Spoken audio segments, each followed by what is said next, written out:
Welcome to Profiles in Eccentricity, a show about weirdos. With your hosts, John Fahey, Aaron Peter, and Matt Brousseau.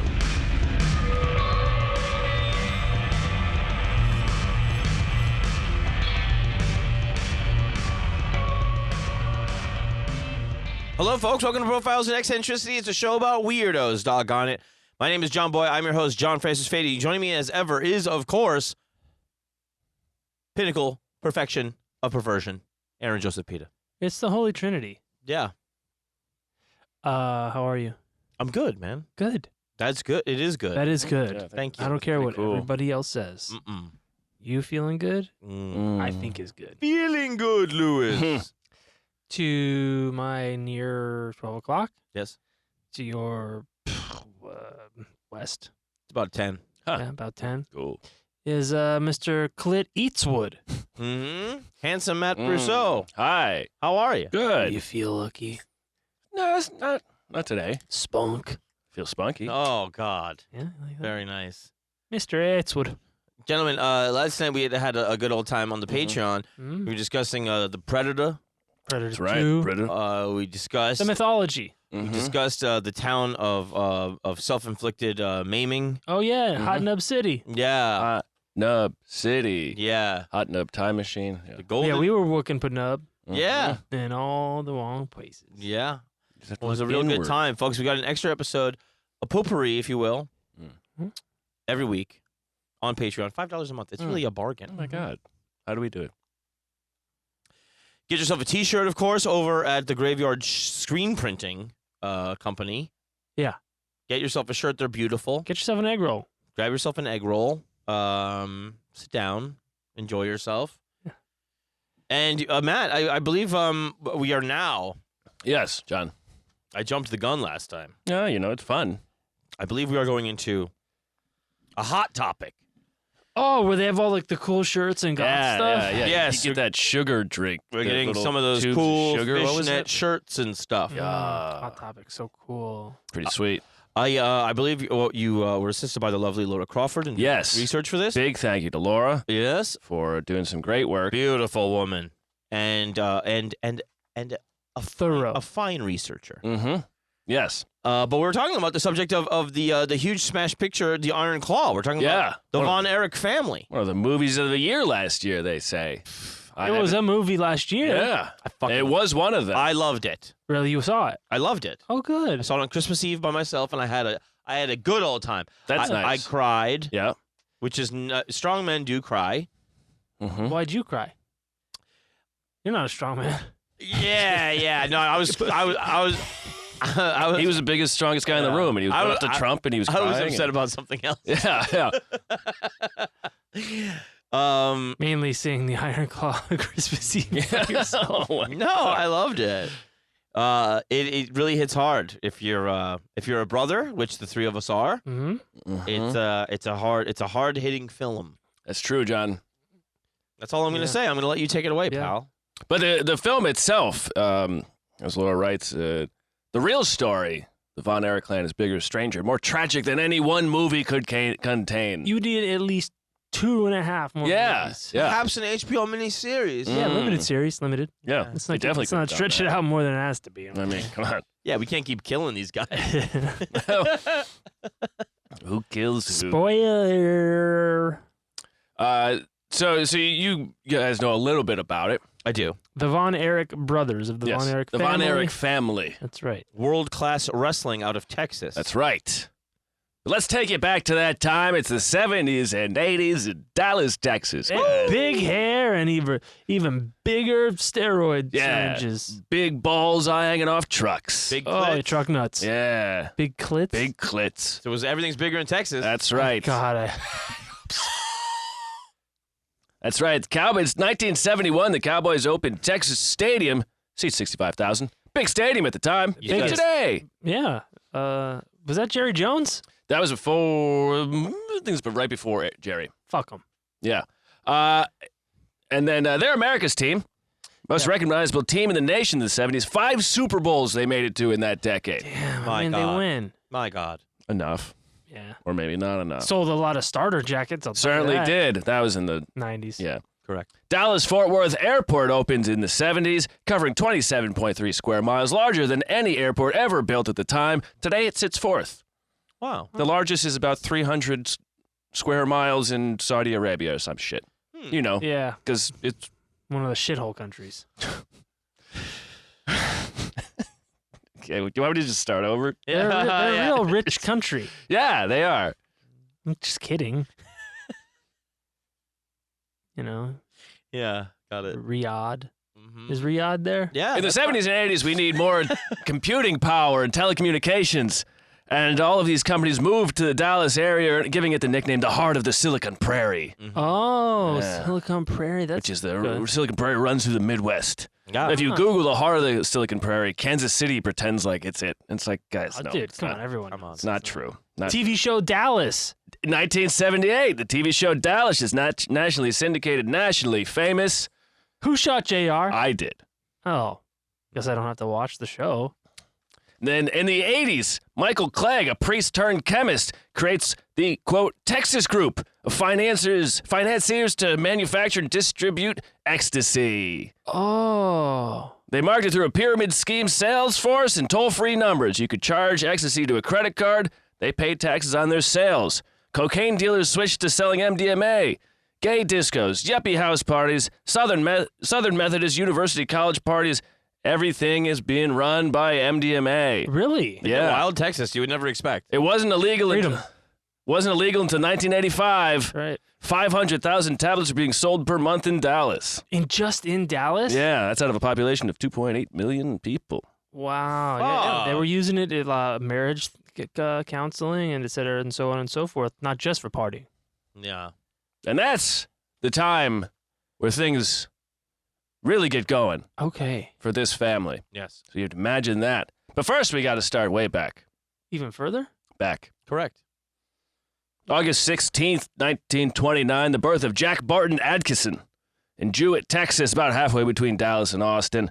His mother was a housewife. His father was a local constable, which is Constable. not a cop, but cop-ish. Yeah. Yeah. You're in fucking London in 1885. No, it's a You gonna fight him on everything? I'm engaged. This is me Yeah. being engaged. yeah, it's. Now, Jack, he was a big boy. He grew to be 6'3", weighed 220 to 240, and he could move. He was also a capable discus thrower. He was an agile lad, this Jack. He's drafted to play football at a couple of local universities. At 21, he married his high school sweetheart, Doris Juanita Smith. In 52, out of college, he signed to play for the American Football League's Dallas Cowboys, but he didn't make the cut. First child, Jack Jr., was born in Dallas in 52.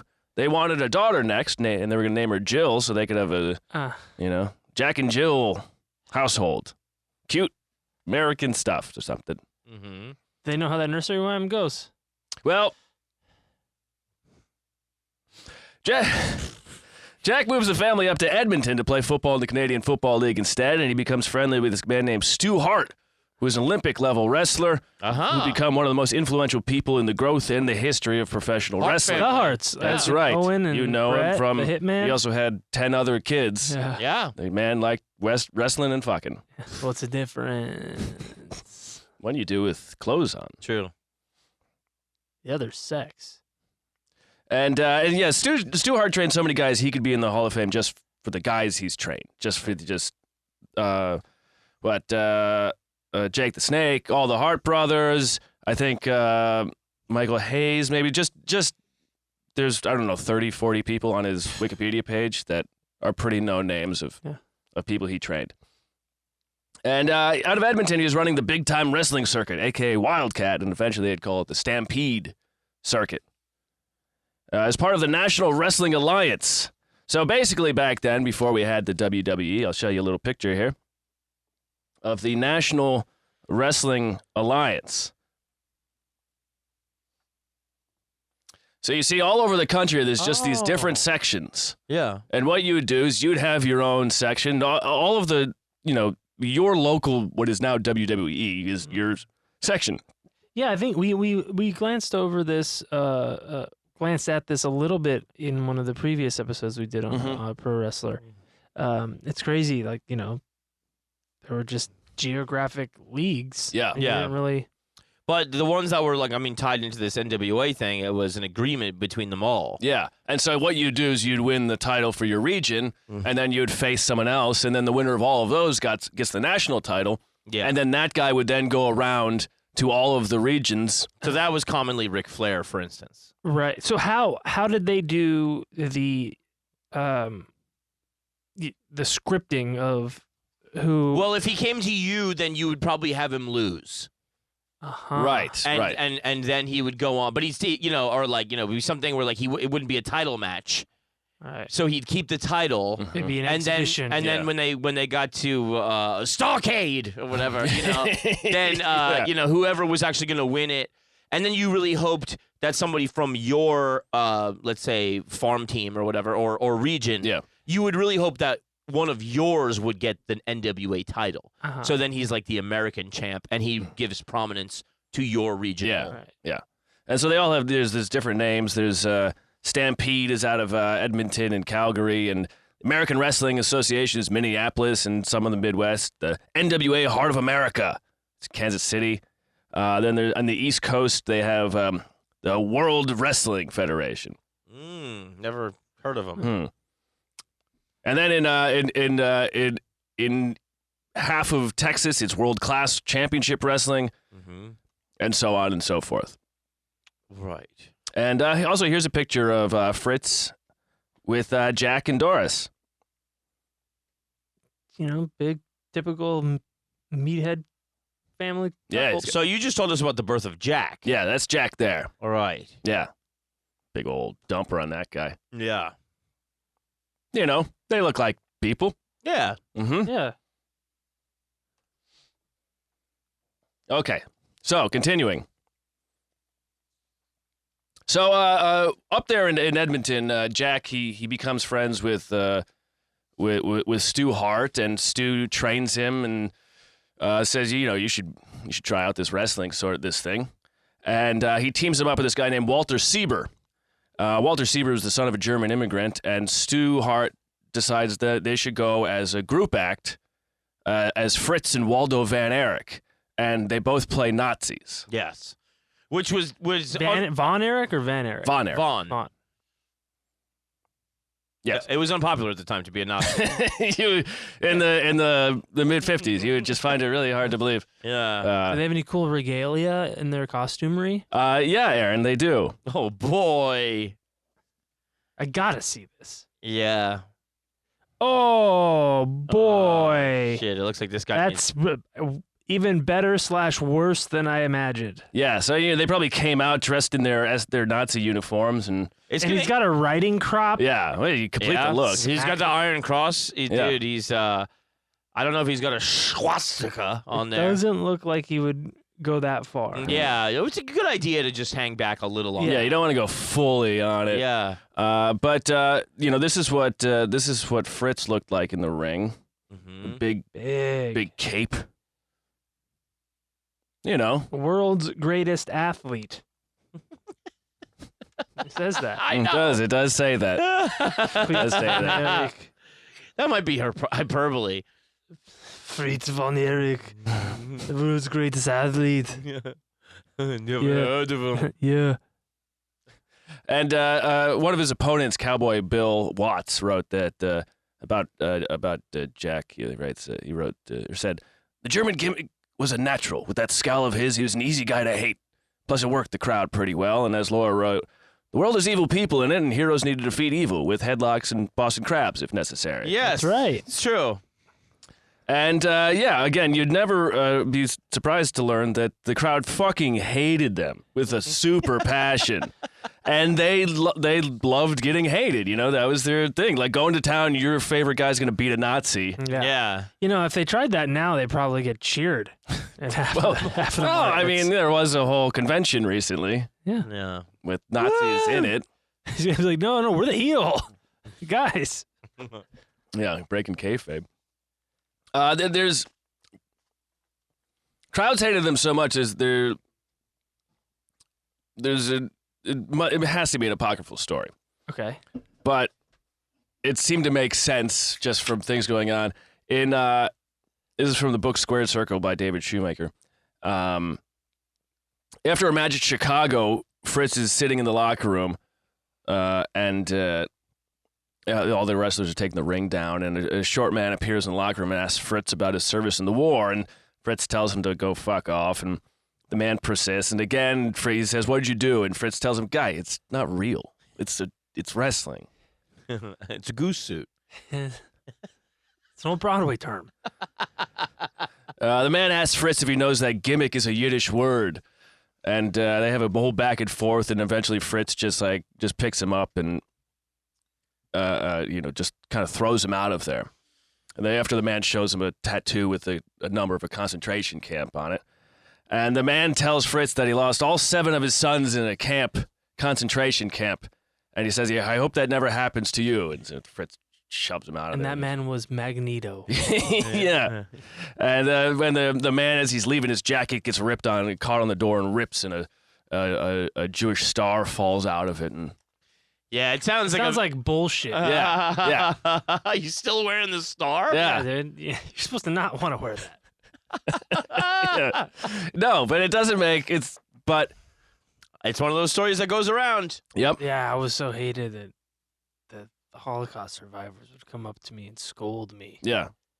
Yeah, a lot of Holocaust survivors showing up to wrestling matches in where? Chicago. Chicago. Come on. That's the most believable part of the story. Yeah. I don't know.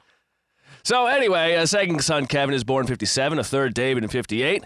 And David's named after Doris's 14-year-old brother who just a few months prior had died of a brain tumor. Aw.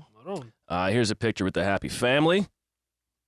Again, all these pictures will be on the Patreon. Yes. Look at them. Look at all that. Oh God! Now that's the man that would go on to be known as Fritz von Erich. Yes. Not real name, but we're saying it is. Yeah. And that's his wife Doris, Mhm. a lovely, lovely brunette. Mm-hmm. And you said Jack Jack is in the middle there. Kevin on the right. and David. David on the Nice left. horn rimmed glasses. They're just looking like your everyday American Mhm. white bread Yeah. family. Fritz kind of looks like a slack-jawed yokel like you, Aaron. It looks like a white Malcolm X. The glasses. does. Yeah, it's the glasses. Just needs a bow tie. Yeah. This guy's going to come in and start lecturing him about the Second World War. It's like, we didn't land on Plymouth Rock. We didn't land on Normandy Beach. So while Jack or Fritz is touring, Doris, she raises the boys in their place in Niagara Falls. And one day, Jackie Jr., who's 6, he's walking home, and he's walking past their neighbor's trailer. And unbeknownst to everybody, the neighbor had been Hey there, bitch. doing some work on his trailer, and a wire had been cut or something, and it had shorted out, and it was touching the trailer and electrified the trailer. And Jackie, unbeknownst, he touches the trailer, gets electrocuted. He falls face first into a puddle and drowns. Yeah. Pretty bad. This is oldest child. Yeah. Yeah, Oldest he's child 6 years old. at 6 years old. Yeah. Touches an A electrified live trailer. Yeah. and falls face To a down into puddle. a puddle. Yeah, it's some real Final Destination shit. Yeah. Yeah. Dude, I'm This starting to think that Holocaust survivor might have been one of those gypsy curse guys, you know? Well, yeah. Let's start throwing gypsy around, too, while we're at it. yeah. Gypsy Romani? Yeah. Okay.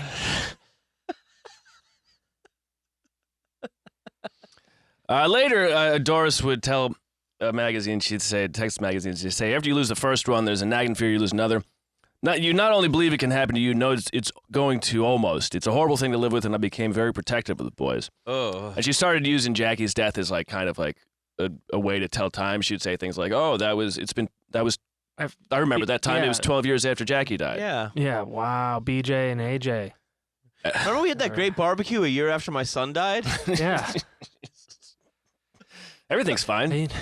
Well, no. That could have been that year because Jackie would have been there. Gosh, must have been 1916. I don't know. And In the year of our son. Fritz would later say, he said, I just started blaming the entire wrestling business for the death of my oldest boy. I started looking forward to climbing back into the squared circle and getting after one of the guys who I held personally responsible for all my bad luck. Huh. I got such a bad reputation being overly aggressive in the ring that some wrestlers even turned down matches with me. Wow. Why did he blame the wrestling industry? Was he Because he was on tour. and he wasn't there to happened. walk him home or something or pick him up? He felt his absence. Yeah, I mean, he was driving hours and hours to do $5 matches. That was his job. It was just, so he was on the road all the time. You could support a family of 5 driving hours to do a $5 wrestling match. Still have time to dress up nice and take a family photo like that. You could power a whole trailer at 1.21 gigawatts. Yeah, no problem. Power's cheap. Super cheap, dude. Good days. Good old days, you know? And Kevin, the now oldest son, he would later say that his dad, he was young, he was only about 4 or so, but he gets the impression that his dad was never really the same after that. Fuck, I wouldn't imagine so. He was he had a thicker skin and a harder outer shell, and it was a little bit more of a bastard always after that. Can't imagine mother as well. Oh, God. A fourth son, Kerry, is born in 1960, and Fritz stops touring the East Coast, so he and Waldo split, so Waldo gets to do the Nazi thing on the East Coast, and Fritz will take it to the middle America. Yeah? Yeah. The Axis powers. We'll fight Savoy on 2 fronts. Yeah. Oh, my God. What could go wrong? And but Fritz becomes more famous, especially because he has this finishing move. What's it called? The final solution? The Iron Claw. It's the Iron Claw. Final solution. And Jesus. this is It's a finishing move, John. I get it. and this is how Laura describes it. She says, "The maneuver involves a wrestler aggressively squeezing their opponent's forehead with their bare hand. The recipient of the Iron Claw is in agony, their skull seemingly on the brink of cracking apart. Modern wrestling audiences are accustomed to high-flying finishing move, but in Fritz's era, the Iron Claw left spectators hanging off the edge of their seats." Yeah. And it should also be noted in the time in which they were promoting the sensational motion picture we watched, No Holds Barred, that Tiny Lister, not an accomplished wrestler, Yeah. he did the claw as a finishing move. But I believe he could actually pick you up by the face off the ground. Yes, Well, yeah, he was I think Sonny Tiny Lister is her name? I just name know him as Tiny Lister, yeah. I think he was a collegiate shot putter at Cal State LA or something like that. I think He definitely had, like, the persona for it, yeah. but they just called it the claw. But it was definitely stolen from Fritz and the Von Erichs. Yeah. But you know, when the Von Erichs did it, it was like a much more of a thing of like that. Like when Tiny Lister does it, it's like this awesome power of like he can pick a man picking you up by the face is insane. It's Darth Vader like. Yeah. But when Fritz did it, it was this thing where like, yeah, you fell to your knees and you were crippling, and it was like, oh, are you gonna crush my skull? Yeah, and there's a video of him even doing it to a guy's stomach. And the ref calls the match, and the guy's just laying on the ground. He pops like a sausage. Yeah. Yeah. But He used to do it to a guy's balls. Felt so good. but that guy would bust. Yeah. And then no one was in pain. It was pretty Yeah, great. the ref was going to count the match out, and the guy punched out the ref. Let him finish. Here's a I don't know if this is, I assume this is a publicity shot, but it might not be, of the Iron Claw. Nope. In action. Oh, that's nice, Did dude. he cut his forehead with a razor blade? Probably, yeah. yeah. He does have a big fucking paw, huh? Quite. Well, yeah, the Kevin, the older brother, he would say that, you know, even though it wasn't as dangerous as everybody made it look, if you did it enough, you would get some serious amount of strength with that hand. yeah, you get Like some you'd crush an forearms. apple with it and stuff. And Yeah. so-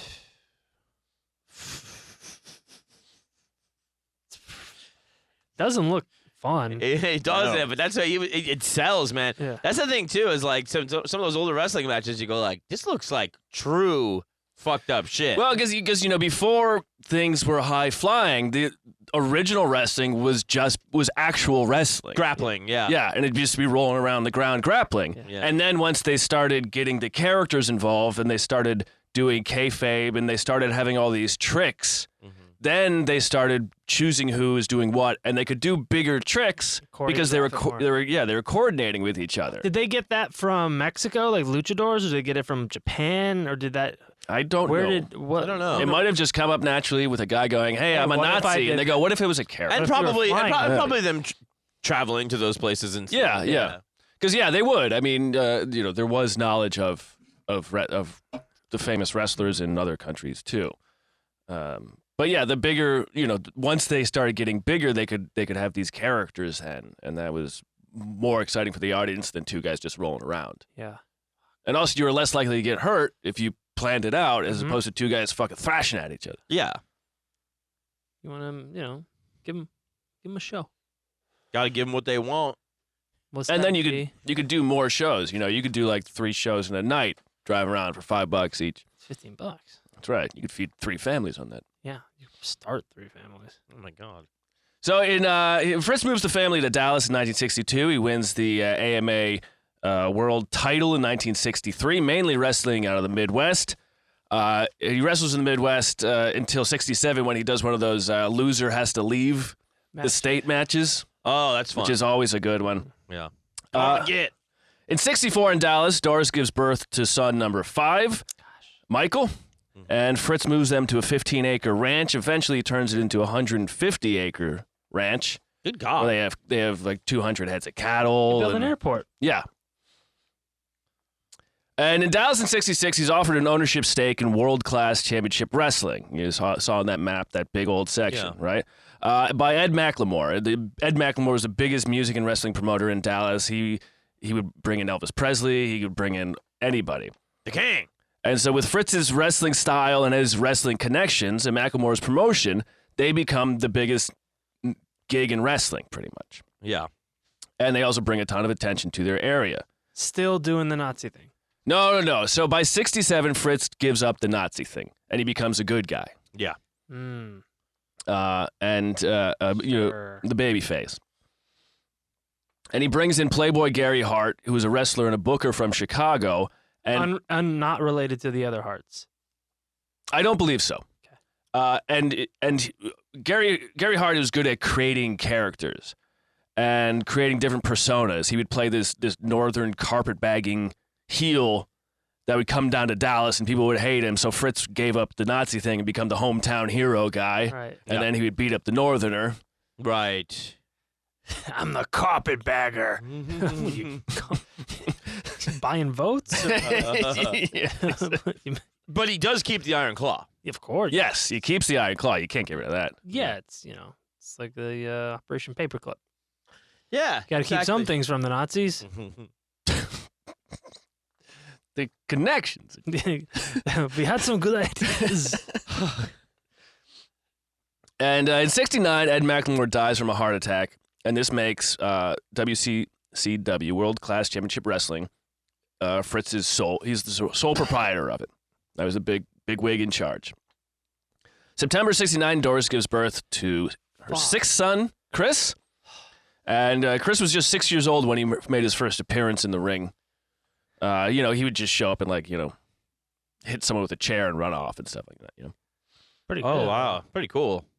But they had 5 sons, and Fritz was a big boy, and most of the boys grew up being big boys, and so Doris would, for a single meal, Doris would grill as many as 40 pork chops. You like that? You like that? You like that?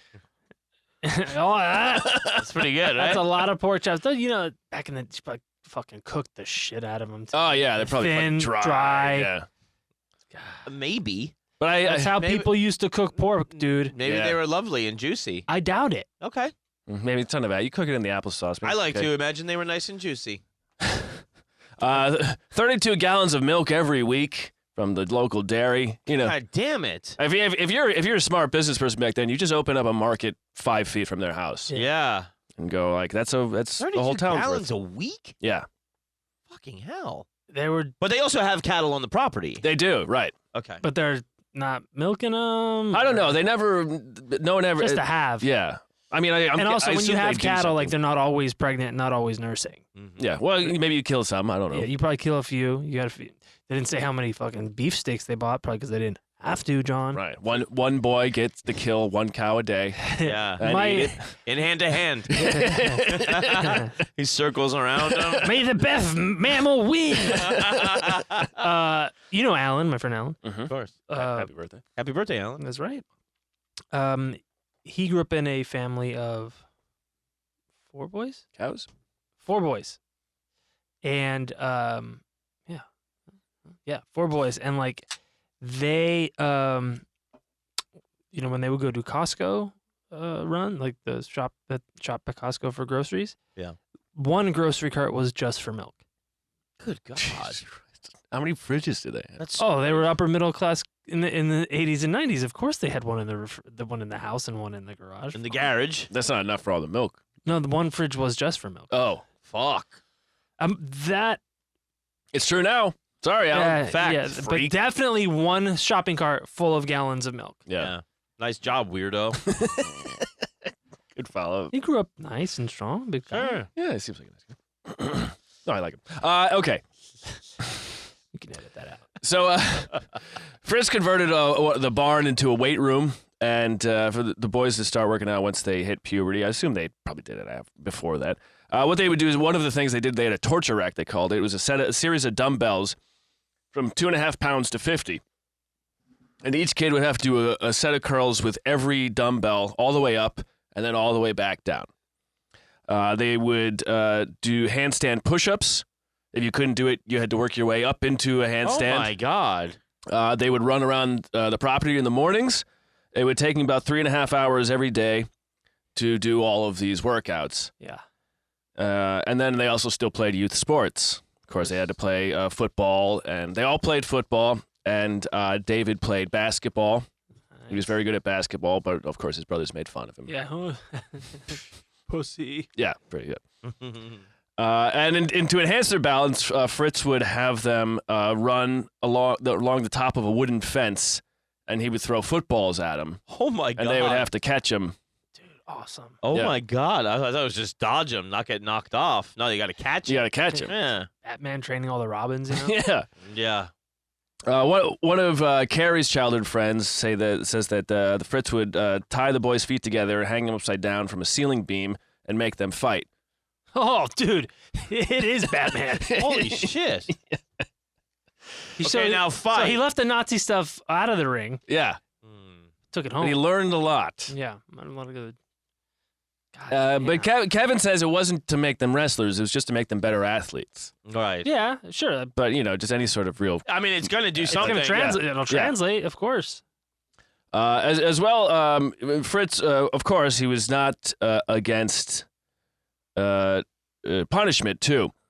This is so we even got a bunch of sources here. We got an article from Texas Monthly called Six Brothers, and Bret Hart's bio, and then a few other things. I'll look them up here at the break. And so this is what it says from Six Brothers. It says, when one of them got out of line, put a rock through a window or some other stunt, Fritz would line them up and demand a confession. When none came, he'd ask the innocents to hand over the culprit. When no one spoke up, he would whip them all with a leather strap. Yeah. He was Good proud to girl, see them Doctor. acting like men. We know nothing. Nothing. Good. I respect you all for not snitching on your Yeah. brother.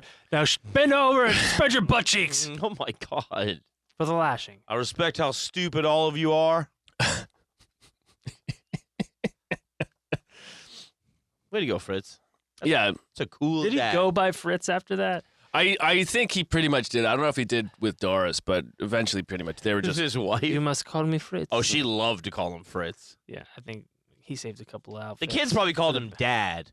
Maybe. Yeah, well, actually, no. I mean, I'm guessing. He called her mother, so she probably called him Daddy. dad or something. Daddy. Father. Sir. Herr von Erich. Yeah, I was wondering. Yeah. And the sons would go and watch their dad wrestle, and they would talk. Kevin mentions that sometimes when he was the bad guy, they would be the only ones in the whole building rooting for their dad, kind of Yeah. not realizing why everybody wasn't. What the fuck is wrong with them? But Sure, he's got some wild views.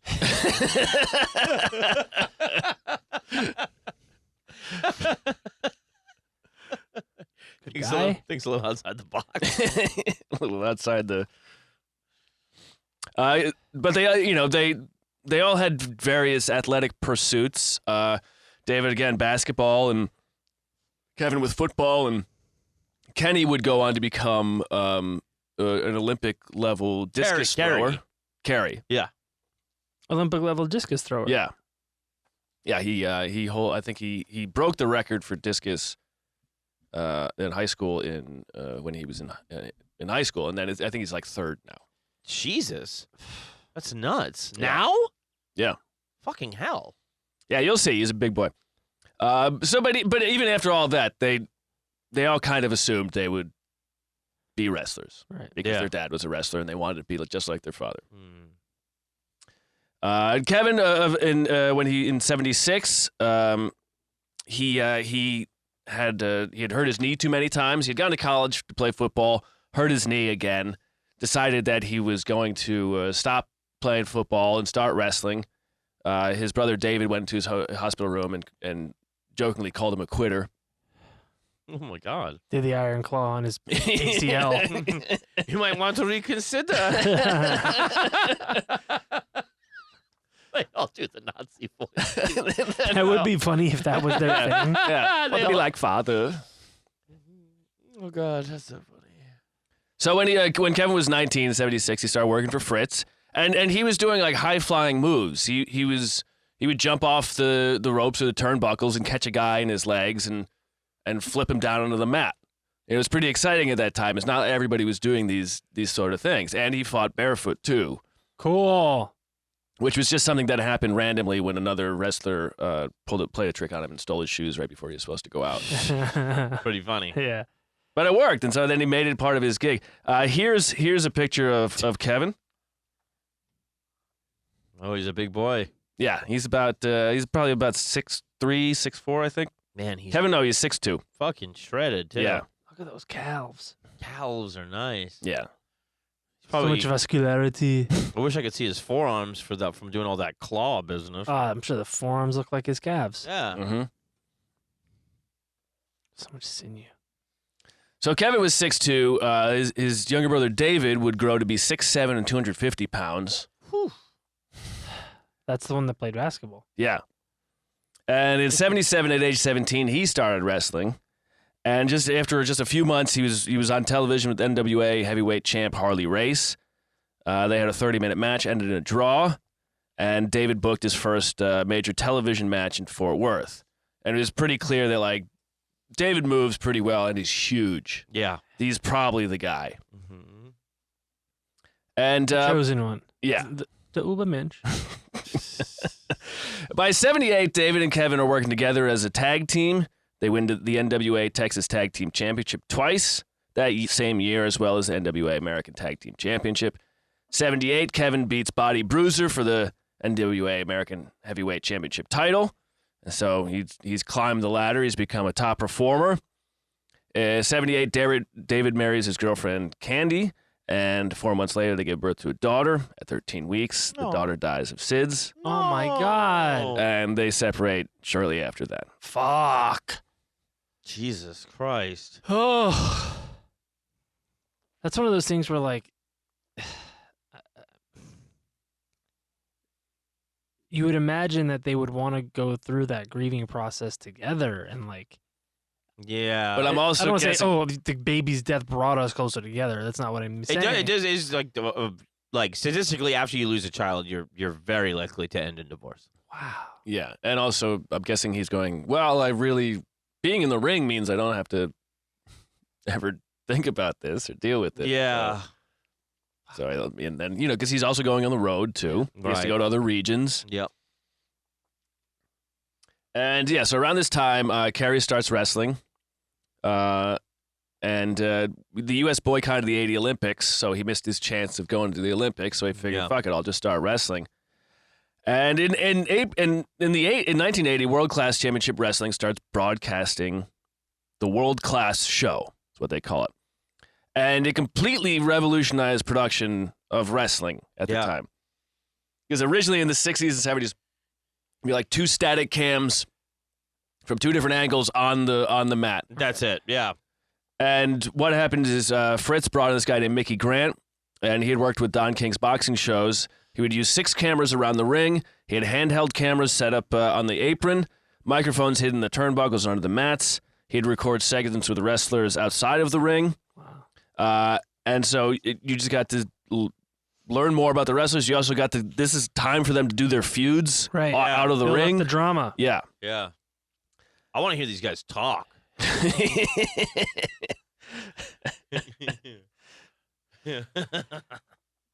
Here's the thing. Espouse some ideologies. Yeah. Oh, for sure. Yeah. Really kick it up a notch.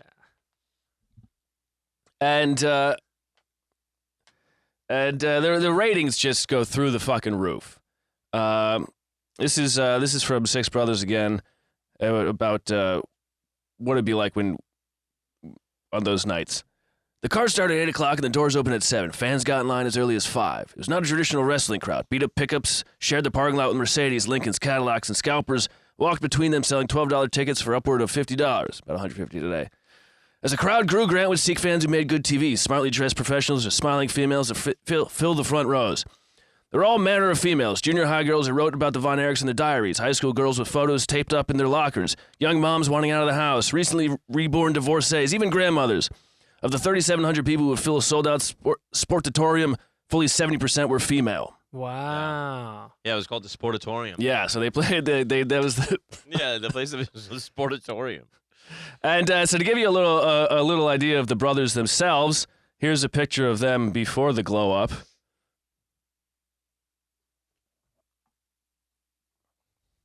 Shut up. And here's a picture of them after. Yeah. So I believe, and that's Mike on the left. We'll get to him. Mike on the left, but then it is Kerry on the right. Kerry's on the right, and then David is in the back, and then that is Kevin. Yeah. Okay. Kevin's a handsome boy. Yeah. Which one's Kevin? Second from the left. Yeah, he's the only one that looks like anything's going on there. Am I wrong? No, they were all good boys. I didn't say they weren't good boys.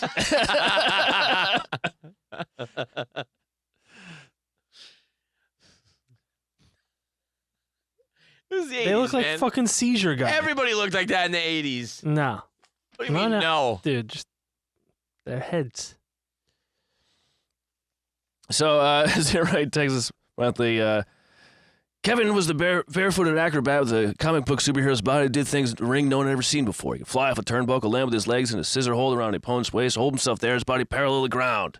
Kevin would do that? Yeah. Fuck. Like a buck knife thrown and sticking to a tree. David was a tall, red-headed cowboy and the trio's true leader. His mind worked like his dad's. He was best technical wrestler and talker on the mic. But Kerry was by far the fans' favorite. His long blonde hair, green eyes, and body cut like a stone pyramid stood on its tip. Because he was like on like some Lex Luger shit. Yeah. Like his size was nuts. Yeah. He looked like Conan the Barbarian, but bigger. So much bigger, in fact, that Arnold Schwarzenegger, who played Conan, once refused to be photographed shirtless with him.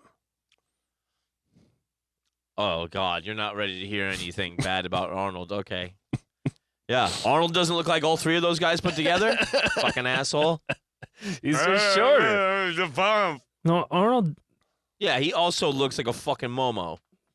We agree. Yeah. Good. But he's Arnold. Yeah, back then he looked like a fucking Momo. Yeah. I'm so excited. But his mind was like a sponge. Like the learning, like the masonry, etc., so on and so forth. Yeah, well, we know that now. And so, Real estate. Briefly, 81, David would go to Florida and for championship wrestling and acted like he was a heel, a spoiled brat. There's some, they're not good promos, but you could see some of his promos. He just sounds like a big dumb guy, but he's. But he was the best of them on the mic. Yeah, yeah. And but in 82, they invite the Freebirds to come in and be like their big heels. Mm-hmm. And it was Michael Hayes and a couple other guys. I can't remember. I forget the other one too, but yeah, the Freebirds were huge on touring like the NWA circuit. And in '82, the promotion was grossing more than $11 million a year. Yeah, because they also had like a tie with some big like TV thing. Yeah, so they were the second-ranked syndicated program in America behind Soul Train. Dude, it's fucking. They were huge. It showed on 80 stations in the U.S. and in 23 countries. Wow. It aired in prime time It's like Saturday nights in Japan, where all Japan wrestling didn't come on until later. So is this really what did WWF just ganked this from them? Yeah, I mean, pretty much. I mean, because they revolutionized the look of wrestlers, the way wrestling act. They revolutionized the TV promotion of them. Yeah. the way it was shot. Yeah. Yes. Yeah. Yes. Fuck. And the success. And it worked immediately. Yeah. Yeah. It was huge. They were gods. Yeah. And in Texas, they were like yeah. fucking huge gods. Yeah. Well, everything's bigger. Of course. The Dallas Cowboys players started begging out of autograph sessions where the Von Erichs would appear because the lines for the wrestlers were bigger than the ones for the Cowboys. Oh my God. Legend has it that when again, this whole section I'm reading is from Texas Monthly, Six Brothers. Legend has it when Japanese tourists rode in Dallas taxis, the most requested destinations were South Fork and the Sportatorium. How would that? Now, John, how would that go? How would they? They would say, driver, I would love to go to the Sportatorium to see our Axis brothers in action. There was said to be still holding out. There was said to be a lull in fighting in Lebanon when the Von Erichs were on television. Oh my God. Well, that's what we should do right now. For what's going on in the Telling Middle you, East. man. Yeah, for sure. Yeah. Hezbollah is like, hold on. Shut the fuck up. Shut the fuck up. The Von Erichs. Yeah. It made McMahon took over for his dad around 82, 83. And there's a rumor that in the fall of 84, or no, it's not a rumor, but McMahon met with Fritz in 84. No one knows exactly what happened, but Fritz said, no, fuck off. Yeah. We're not teaming up. I'm You way suck. bigger than you.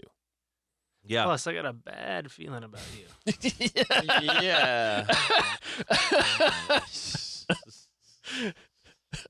Yikes. He's like, also, when that guy visited me in the dressing room, there was another story. Hey, he was talking about doo-doo a lot. He was talking about doo-doo a lot. Yeah, shit talk.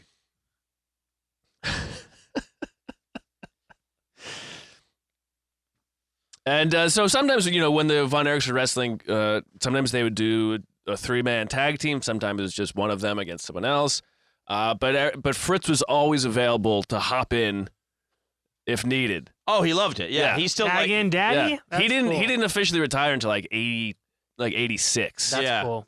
But yeah, so they could tag him in, or maybe the younger brother Chris, he would just run and hit someone with a chair and run out. Just like in the days of old. Yeah, that's right. Yeah. And he also would serve, I think, as some kind of like Bobby Heenan too, like the manager type figure. Fritz? Yeah. Oh, definitely, yeah. Yeah. These are my boys. Mm-hmm. But you know underneath here, I got a fucking Nazi singlet ready to go. Yeah, the political winds shift in this country. I'm fucking good.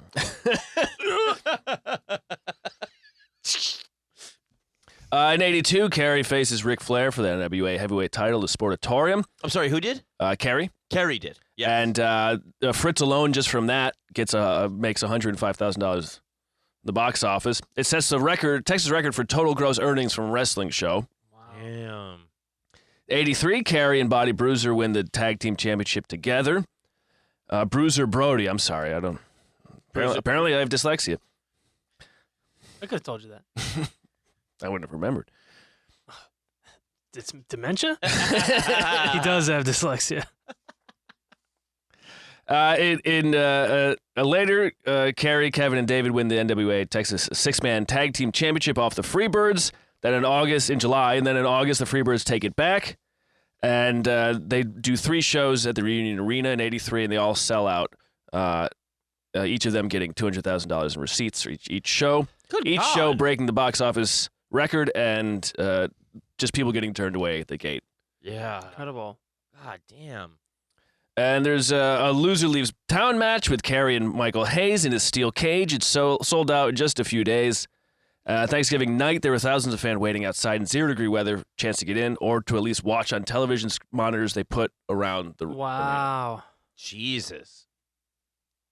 David and Carrie started touring around, causing, as Laura writes, Beatles-level pandemonium. ESPN started broadcasting No shit. their shows, and viewers could see. I mean, just the females. The amount of women in the audience is crazy to think about. Yeah. But so these guys said they like Top body content. when they were walking to the ring, they had to cover their faces and their crotch. Because people would just, and when they get to the ring, their shoulders would be covered in blood from getting scratched by the fans.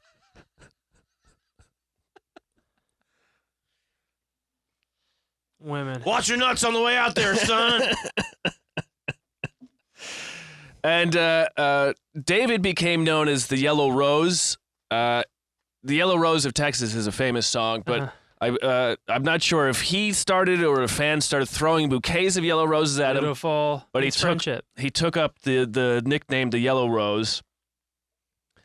And as Laura writes, the Von Erichs had the world in a string. They held the Southwest in their iron claw. Okay. In 83, Mike joins his brothers as a wrestler. He is 19. He's 6'1", 200 pounds. Not as big as them.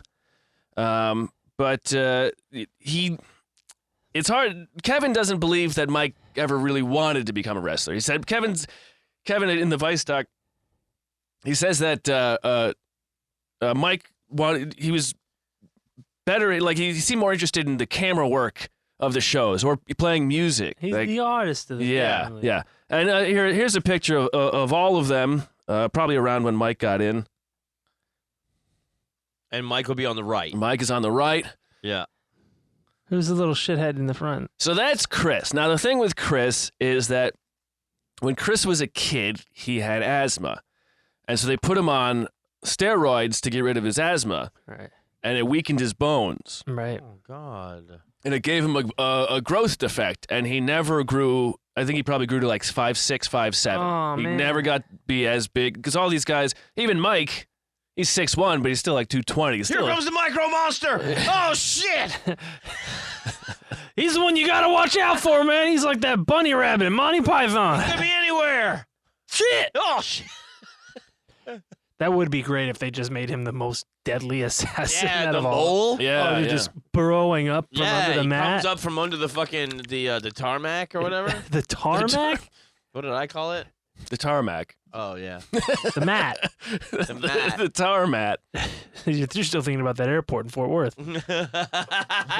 Yeah. Yeah, poor guy. But, you know, that And then they just waited to do steroids. well, so there's certainly plenty of drug use. Steroids. God, I hope so. Steroids, of course, painkillers. I mean, all of these guys, I mean, Kevin's knee was so bad. Kevin's knee was so bad, and his dad had hurt his own knees too. And Kevin said it was just part of the trade. He called them deadeners. You just after every match, before you just put a shot in your knee, go around and live your life. But it was just common practice. Yeah. Though, I mean, I think for their dad, it seemed like for him that was normal, without ever realizing whether it could have any sort of negative effects. Yeah. Well, yeah, it's that era of America is very much like we have a solution. Yeah. Why wouldn't you use it? What's the problem? It's from a doctor. Very much like what happened to Chris, where they're like, well, the steroids get rid of his asthma, without anybody going, well, what happens with his thin bones? Right. Would that be an issue? Also, different kind of steroids. That those are not anabolic steroids they're giving a Right, youngster. right. Those are like corticosteroids or glucosteroids. Right. Or like- But not a real lot of thinking going in. no, it does. Good for short terms. Not good to put little kids on it for the long. Good for short Sure. people. Got no reason to live. Randy Newman. He said it, not me. It's true. So Mike makes his debut in 83. He wins his match. Also in 83, Carrie gets married, and on his way back from his honeymoon in Puerto Vallarta, the custom agents find 18 unmarked pills in his crotch. His Even they were underpants. grabbing for it. Yeah, and then they upon further search, they find 300 pills, assortment of downers. He was also carrying 10 grams of cannabis, 6.5 grams of undetermined blue and white powder. Of course, his arrest made the papers. The Kool-Aid mix, man. the family went on TV and in their promos were like, these guys are trying to, like, another wrestling, pretending like another wrestling team is trying to blackmail that's a great them. idea. The federales. Yeah. Yeah. Yes, That would be great if it was Next week? in. yeah. If they actually it was just a promo, Yeah. and then they fly the federales in next week. Well, it'd be better if it was a promo and not yeah, real. yeah. Like, yeah, it would be better if also, like, it wasn't real life. With real consequences. It's still real to me. Sure is. and the evidence somehow it disappeared from the police station. We fucking did it, all man. And the charges were dropped or never brought. I'm not sure which one. Interesting. Yeah, this local law enforcement, man, I'm telling you, these guys get up to some stuff. Yeah. Interesting. Yes, very. Now, so these guys are living like gods. And Kevin would later say about Kerry, he would say, like, he was never addicted to, like, a drug. He just loved all drugs. Yeah. Yeah. Loving something is different than being addicted. That's right. Unless you're addicted to love. Might as well face it. Mhm. And but they were having a great time, and there's plenty of stories. But they were so big that no matter what happened, they could usually get bailed out for it or it covered up. So there was always rumors and stories about drug use and cops covering it up. Fuck. And their dad either chose to or actually believed that they were good kids and not doing all that foolishness. Yeah. In 83 and 84, Kerry, Kevin, and David are in their glory years. Local businesses sign them to promotional deals and make public appearances, attracting crowds, but they start getting bad reputations when they show up intoxicated or just not showing up at all. Jesus Christ. Not good. The WCCW was doing as many as 2 shows per night in the Dallas area. Be like, it's not always a sportatorium. Some of it's a high school or a nonprofit organization. Oh, just pimping them out hard, huh? Yeah. And Fritz would always say, look, you have a contract. You said you would be there. You got to go. And but as time went on, when for the sponsorships showing up, they would miss those more and more and more. And the sponsors started like, okay, we can't actually trust these guys. But still, they're big and they're making enough money from their shows that they can, kind of get away with it. Let's see here. Some of those things were played in the pre-show at the Alamo Draft House. Oh, really? Yeah, they showed like them doing like the local spots and stuff, and then just Come on down to Steve's Auto Emporium yeah, all political ideologies welcome. for now. And in 84, David is on the path to becoming, he's 25 years old. He's on his way to becoming a national champion. He's basically like, it's basically already written, that he's going to do this. And he takes up a tour with the All Japan Pro Wrestling to go out there and promote himself and everything. And before he went, though, he was getting sick. His brother Kevin said he remembers him puking, and in the Texas, I think it's in the fall of the House of Von Erich, the article. The reporter is interviewing Doris about what happened to David, and Fritz says, Mother, I don't know if I ever told you this. Did you know David called me the day before he left for Japan? And Doris puts her hand to his mouth and goes, what? And he said, Mother, he told me he didn't feel like going, but he said, Dad, when I get there, I'll be okay. And I said, David, that's the way it is, son. You got a contract. Those people over there have sold out a building to see a Von Erich. And he said, Dad, I'm going. Oof. And he goes out to Japan for the tour. He goes out to the very famous Ribera Steakhouse in Tokyo. It's Not exactly a Benihana's, but hey. It's a pro wrestling, boxing, MMA themed steakhouse. It's a rite of passage for wrestlers out there. Laura sent me a picture with like Steve Austin, The Rock, all of these guys have sports, like big leather jackets that say like Ribera. merch from there. Yeah. All the wrestlers wear like this. And what's it steakhouse. called? Ribera, R-I-B-E-R-A.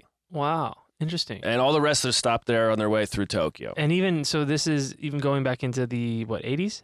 Yeah. Cool. It's made of the finest satin. Oh. And the steaks come in half pound, 1 pound, and 1.5 pounds, and David put away a lot of them. And on February 10th, the day after, a bus arrives at the hotel to take the wrestlers to the arena, and David doesn't come down to the lobby. Bruiser Brody and their ref go up to a room. He doesn't answer the door. They break the door down. They find him laying on the floor, dead. Maybe seemingly either reaching for a telephone or not. They also find a stash of pills. Brody flushes those pills. According to Penthouse, they were sleeping pills. The Penthouse got involved. One of the refs said that David ate so much he wouldn't be surprised if he had taken painkillers and choked on his vomit. Oh God. The Japanese coroner stated that he died from acute enteritis, a disease of the intestine, which may or may not have triggered a heart attack. Fuck. And basically, or puncture the He was intestine. already sick before he went. Yes, yeah, that's what. Got it. And then, you stuff down fucking 15 Wagyus. Yeah, you start going apeshit on fucking steaks. And of course, the rumor that would spread throughout the wrestling community was that he had overdosed on drugs. Right. Though Also plausible. yes, also plausible. In the article, The Fall of the House of Von Erich, Fritz does show the reporter a paper from the U.S. Embassy, their death report, saying that it was acute enteritis. Yeah, and he may have taken painkillers because his fucking guts were exploding. Yes, Doesn't necessarily exactly. mean he overdosed. Right, sure, that's true. Poor guy. And of course, I'm guessing he flushed the pills because bad news, but they all had bags of pills with them. Yeah. Also, shout out to Bruiser Brody. Yeah. Yeah. For just Good guy. fucking Good friend. Yeah. hiding good guy. evidence. Yeah. You guys would do that for me. I absolutely would. Aaron, you know that. All the butt plugs, everything. Just I- leave I- one so people know it's like Well, I partied. Yeah. One of them wouldn't be hidden. It'd be or Yeah, you're gonna have to pull it out first. Like the sword and the stone. You're not gonna be able to get it, dude. That rigor mortis will get you. I wish I was worthy. I got a Mjolnir themed butt plug. You know what I'm saying? Gonna be fucking King Farther. King Farther? Yeah. Ugh. Pull that thing out. Come on. Oh God. here's some more. So this is a couple more numbers just on how big they were before this happened. I had my pages in the wrong order.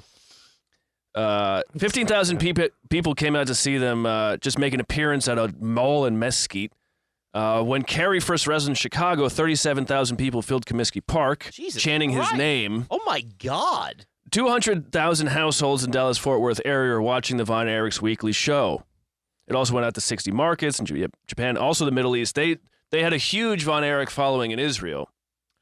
Ironically. Mm-hmm.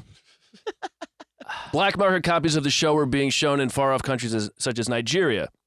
Cool. Bootleg wrestling vids. Yeah. That's so cool. Yeah. Members, the Von Erich fan club of Israel, members would make visits to the Wailing Wall to pray for the family. Holy shit. Dude, what? Yeah. They like these guys more than Otto. Oh my God, that is ridiculous. Yeah, but man, what a following. Holy shit. I think there is something much in the way, like, now with the Beatles, it's audio. And with these guys... They were doing visual music, man. Yeah. It's a visual symphony, man. I think they're doing sweet chin music, I That's believe. exactly right. Yeah. That's exactly right, John. And now finally you can make bootleg video that you can bring places. Yeah, so you can hear these guys talk.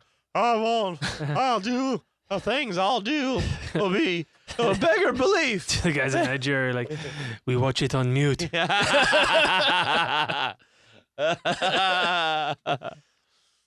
Let me see. Let's take a little break, and when I come back, I'll play some of the David Heel promos from Florida. Okay, this is great. I'm very excited about this. Folks, we'll be right back.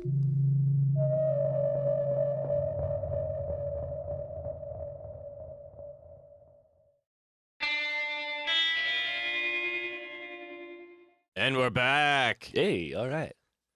So, David, according to one of the articles, was the best talker. So I'll show you some of his promos from when he was a heel in Florida. Yes. There we go. A lot of great wrestlers came out of Florida, too. It's great to be back here in Nub City. How about you give my brother a hand? I know it's not relatable. Oh, that's very good, Aaron. Thank you. That's very good. Thanks for that. Mike Graham, who's come out here and you people listened to him and cried and whimpered and cried like a little baby about how he was humiliated on TV here. Well, Mike Graham, not only will I humiliate you, but now, after that, I'll hurt you. I'll send you back home with your tail between your legs like a dog ought to be sent off. Now, I've taken you, I've beaten you before, I took the belt from an ex-world champion. Now, do you put yourself in the category with a world champion? No, you don't. You put him in the same category with me because now I am the Southern champion, and you're coming after a belt of mine. You got to remember, I'm from Dallas, Texas, and the Cowboys, they jumped on Tampa Bay. And the way they jumped on Tampa Bay is the same way that David Von Erich is going to jump on Mike Graham. It's going to be a 38-0 blowout. If there's... You know, David, Gerald Briscoe is certainly going to have his hands full with the Black Ninja, but I'm excited about the prospect of coming here to Jacksonville to the Coliseum and teaming up with two magnificent athletes like yourself and your brother Kerry. They got the fucking black and the certainly, just Sweet waving a Brown sword Sugar around. Jack Yeah, he looks like a gimp, folks, with a reputation is samurai known sword. worldwide. Mr. Jacksonville, I don't know who he is, and frankly, I don't care, but he's running in some awful fast company. He sure is. I don't see how in the world they think for 1 minute they can beat us. My little brother Kerry, little brother I say, 260 pounds, solid beef. The biggest man in professional wrestling, the most muscular, probably the strongest of all of the wrestlers in professional wrestling is going to be on my team, and he can dance just as fast and just as hard as I can. We're on a high in Jackson. That's it, baby. There's some, potential. These boys have brains, as I told you. There's Fritz in the middle. They don't know what losing is. They've learned like way back that the name of the game is winning. It doesn't really matter how, as long as you get your hands You see, up. Kerry is like a lot I leaner. would say that probably my sons will someday be world champions. They've been raised with second place being last. They have been raised to take titles in wrestling. These boys, since they were 6 years old, they've been preached to Kevin, to David, to Kerry, to David, to their brothers Mike and Chris, that to bring home championships. And that's exactly what they are doing. They've claimed most of the titles in the world today. Before it's over, they'll claim the World Heavyweight Championship. Professional wrestling with me right now. Yeah. They are brothers, David and Kerry Von Erich. And David, I must say, this is my first opportunity to watch this young man in action, and he is everything that you said he was. Of course, Gordon. So I never lie. I've never lied in my life. I've always been cocky. I've always been a smart aleck. the feather earring. Like He had that in the last one, too. Is, and that's the way David But Von Erich definitely is you going see, to like, remain. Nature Boy I've always told you vibes. people that Kerry Von Erich was the greatest, and is the greatest athlete in professional wrestling. You can look at his body and tell that. He was legitimately #1 in the world, under 21 years old, in his class in the discus. #1 in the world. He was training for the Olympics. That's true. This kid was going to the Olympics until we boycotted. He was going. Well, let me ask you this, then. Is there a possibility, Kerry, that sibling rivalry between you and David, and certainly let's not forget Kevin, who's another great athlete, did the three of you sort of taunt each other on into greater heights in heck athletics? yeah, we've influenced each other all through childhood. But you know what, Gordon, son, I want to say one thing. I'm so proud of my brother Dave because he came to Florida. He's now the champion. He's done everything, just about everything you can do in Florida, and now I'm here. And my brother Kevin's been coming here. 6'3". And you know, this is a rare occasion. I'm usually in a three-piece suit, you know, with my gold all on, you know, because we make lots of bread, and that's what we're here for. And I'm wearing that suit, but now you ladies haven't through us. All you pot-belly husbands, step back and zoom that camera in on this chest. Zoom her in. Come on, bring those cameras in here. Look at this, baby. Jesus. Look at this. Oh my God. Okay, you see that, baby? His muscles talking That's to the going microphone right now. Yeah. We're gonna go all the way, baby. And we're going for that 25 grand in that tag team.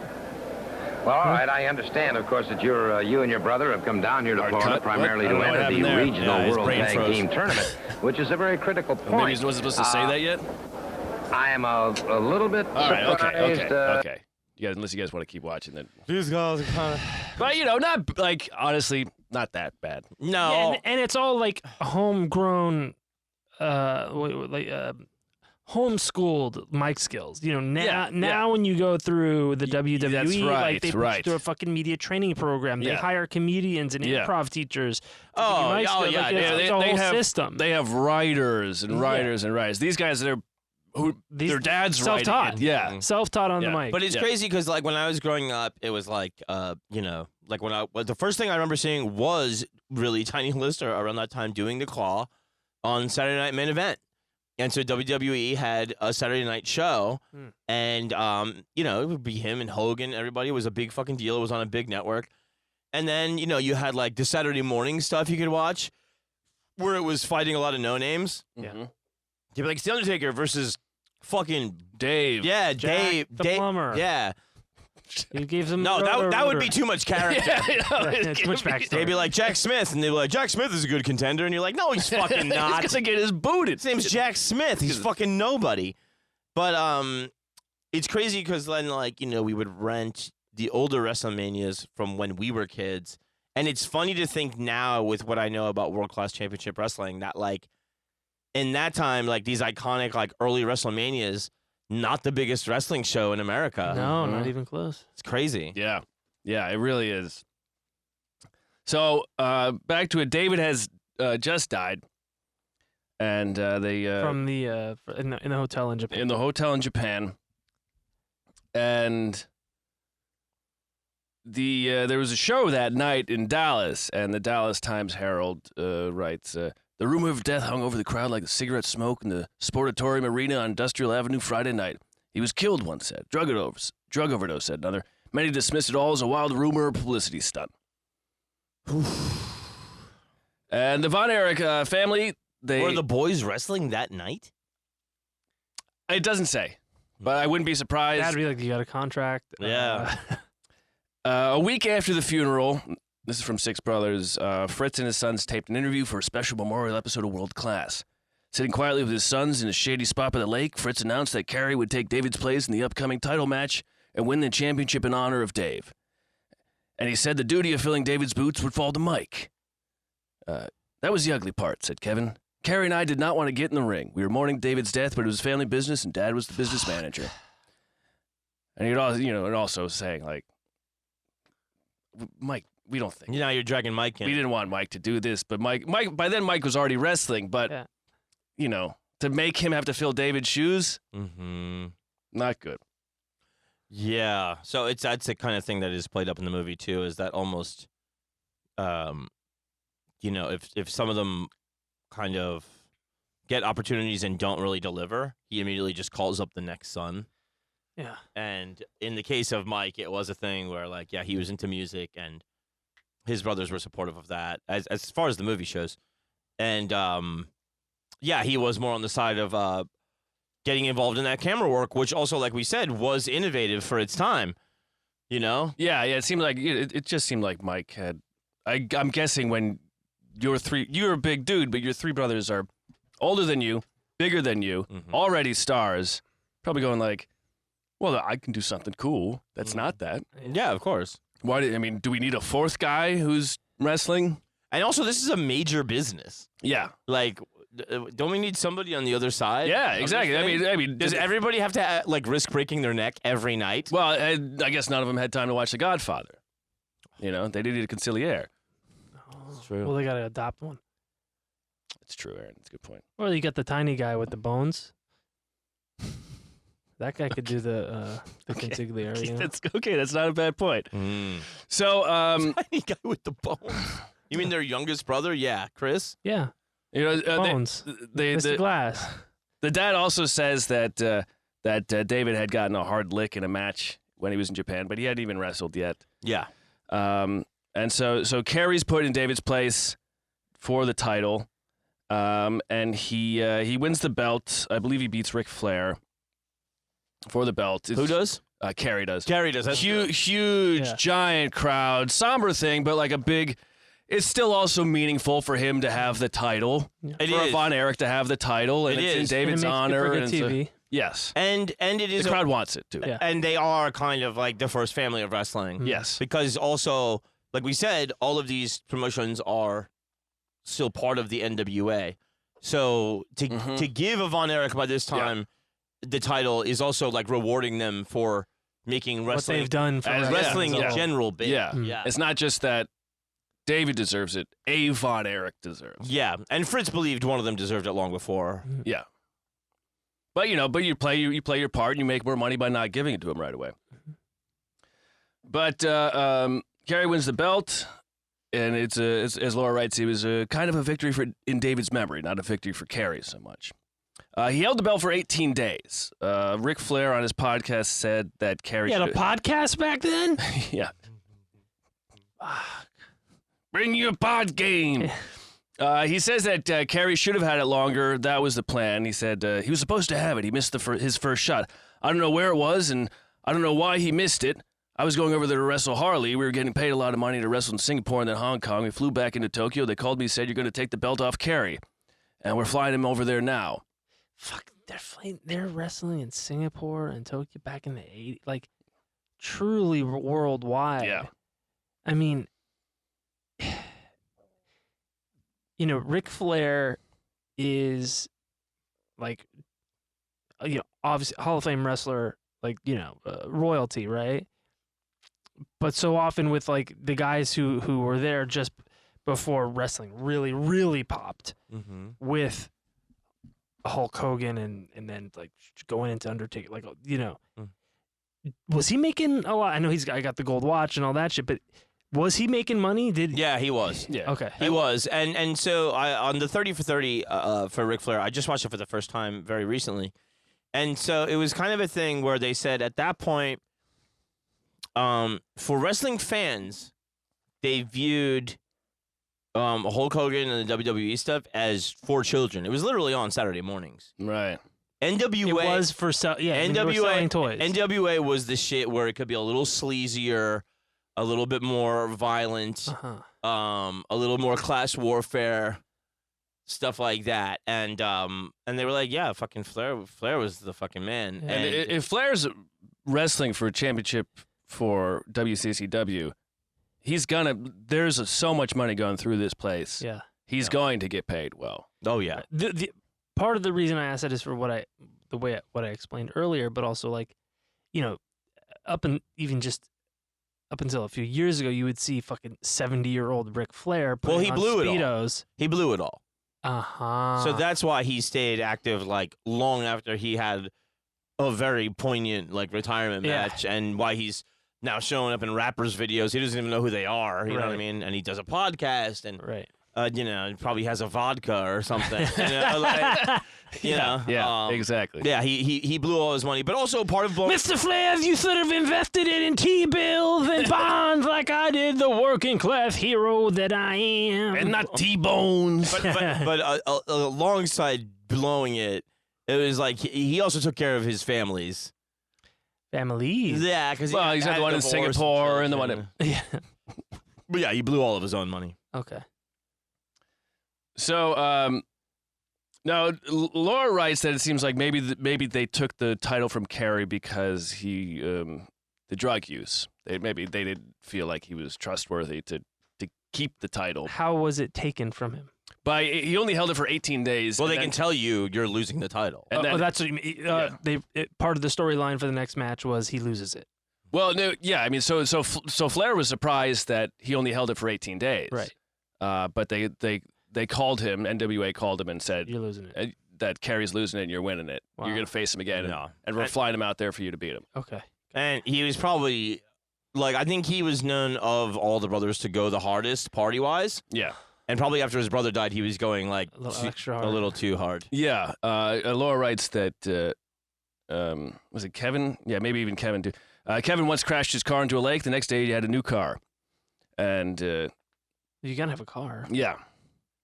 But so again, Mike was called up, and they do a tour through Israel.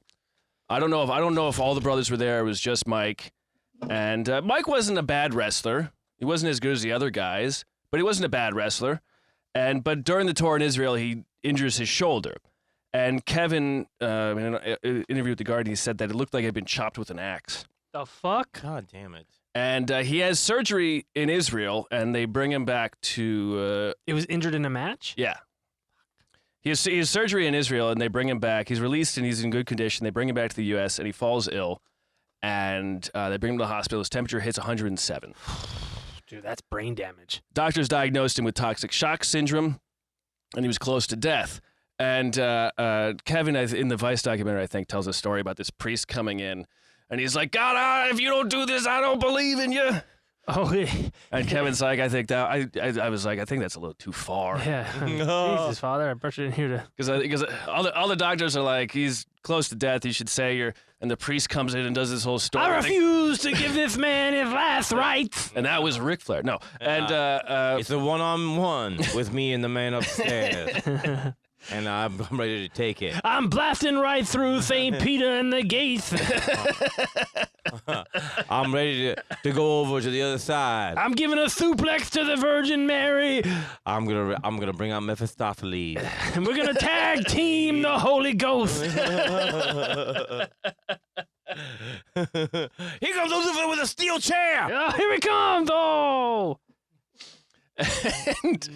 and the doctors come running into the room, and they're like, he's gonna make it. He's okay. He's past it. And so, but Kevin and believed, and I don't know if anyone else said it, on paper, but it seemed he wasn't the same guy afterward. No, like you said, it's brain damage. Dude, you get 107-degree temperature, your brain starts to fry. Dude. Yeah. And he started acting a little different, started getting a little wilder and weirder. Fuck. Someone mentions a story at one point. They were like working out in a gym, and they overhear him bragging to someone. He's married, bragging about this gangbang he'd participated in, but loudly in a way that is like, it's kind of started like showing pictures on his phone, showing pictures on his phone. He didn't have his phone. It was no fun. Just making shit up now. Brought out a fucking photo album. Yeah, he's not fucking Vince McMahon. He had one of those picture things where you had to click the lever on by your eyes. Polaroids, man. Polaroids. Oh, he had the fucking viewer wheel or whatever. He had a viewer wheel. Yeah. Jesus Christ. And he was like, yeah. You think that like that God just like got really pissed at the hubris of that priest and was like, oh, you want. Oh, I'll make him survive. I won't tell you how. That's always the whole thing of like, so you want to bring someone back from the dead? All right. Okay, well. Come back the same, Chief. Yeah. I hope you like this. In a surprise move, we brought Mike over to the dark side. It was the most underhanded thing I've ever done. I must say I am proud. I am a cruel God. Nobody ever expected it. Not even the referee. Mike fisted him. What? I don't know. Mike? The angel Michael? The Archangel Michael. Fisted him with a divine holy fist. Well, Michael, he also suffered major organ damage. The hospital had to hire, I forget how many people, but like a kind of ridiculous amount of people to answer the phones when he was, because of how big the story was. People were calling the hospital going like, take my liver, take my kidney. Oh my God. Take my wife, please. God. Oh, you big old barrel chest, dude, that's barrel belly. Crazy. Yeah. But 9 months later, he was back in the ring. But this is from Six Brothers again. Was never the same. He was awkward and unbalanced. Kevin says just as Mike realized he could no longer wrestle, he was telling himself he couldn't give up. He slipped in and out of dark depression, started drinking heavily and taking a lot of pills, barbiturates, Valium, Placido. One night he was arrested for a DUI. Another, he flew into a rage, destroyed a man's car with his hands, feet, and elbows, and was arrested again. Well, like fucking Street Fighter? Jesus Christ. Yeah. Hadouken. In April of 1987, he was picked up for driving under the influence once more. He's carrying a bottle of pills. Oh, God, that's so sad. If not, like, just the sport itself will take a toll on your body and your mind. Oh yeah. Mm-hmm. And doing all of the drugs already without having any. But then you get this bad stroke of luck that just ratchets that up. Yeah, I mean, and probably that's what it is. Probably feeling like he's a little bit of a fuck up. Yeah. There is the like having to carry your brother's the psychological weight and trauma of what happened, and then just like straight up biological. Like you have a fucking infection and fever like that. Yeah. And the trauma your body and brain goes through, like you're and not. You also gonna come know, out the like same. I'm not one of these guys. I didn't. Yeah. Right. I got to take over for David, who's the best one, and I'm not. If it was Kevin, if it was Carrie, you could be like, "Oh, Carrie, you have to take David's mantle." You'd be like, "Oh, that makes sense. The guy's also." Of course that makes Adonis. sense. And they're like, "No, he parties too hard. Get in here, you little weasel." Yeah, you music played, gay guy. Yeah. You gonna strum your banjo all day? Fucking jerking off. So, but while Mike is sidelined with toxic shock syndrome, Fritz decides, well, we still have to bring another brother in. And they bring in Lance von Erich, who's supposed to be Waldo's son. Waldo was Fritz's ex-partner? Yeah, they were supposed to be brothers. So this is supposed to be their cousin, Lance. Oh. And he's just a guy that... Lance is not the bone boy, right? No. That's Chris. Lance is just a guy that the Von Erich, Fritz's friend and manager, he's not a Von was Erich. like, this guy, he kind of looks like you guys, and he's a good wrestler. And he wasn't that good of a wrestler, and none of the fans ever believed it. And it was like, you can fake wrestling as much as you want, but you can't pretend, you can't fake that sort of thing. No. And pretend like you're, because it's gaslighting at that point. We know the Dudley boys weren't brothers. Come on. Yeah. Yeah. It's a bunch of Texans going, I heard his dad's name's Waldo. That's not a real thing. Yeah. He's in the book. Yeah. Where's that little bone guy? He doesn't. Where's his striped shirt? Oh shit! There he goes. Yeah. So Lance. Here's a picture they put together. Take a guess to see if you can guess which one is the fake brother. Oh boy. The guy that looks like a girl. The Italian guy. Yeah. Oh yeah. Yeah, dude. The Von Erichs definitely have a look. And Yeah. that guy doesn't have it.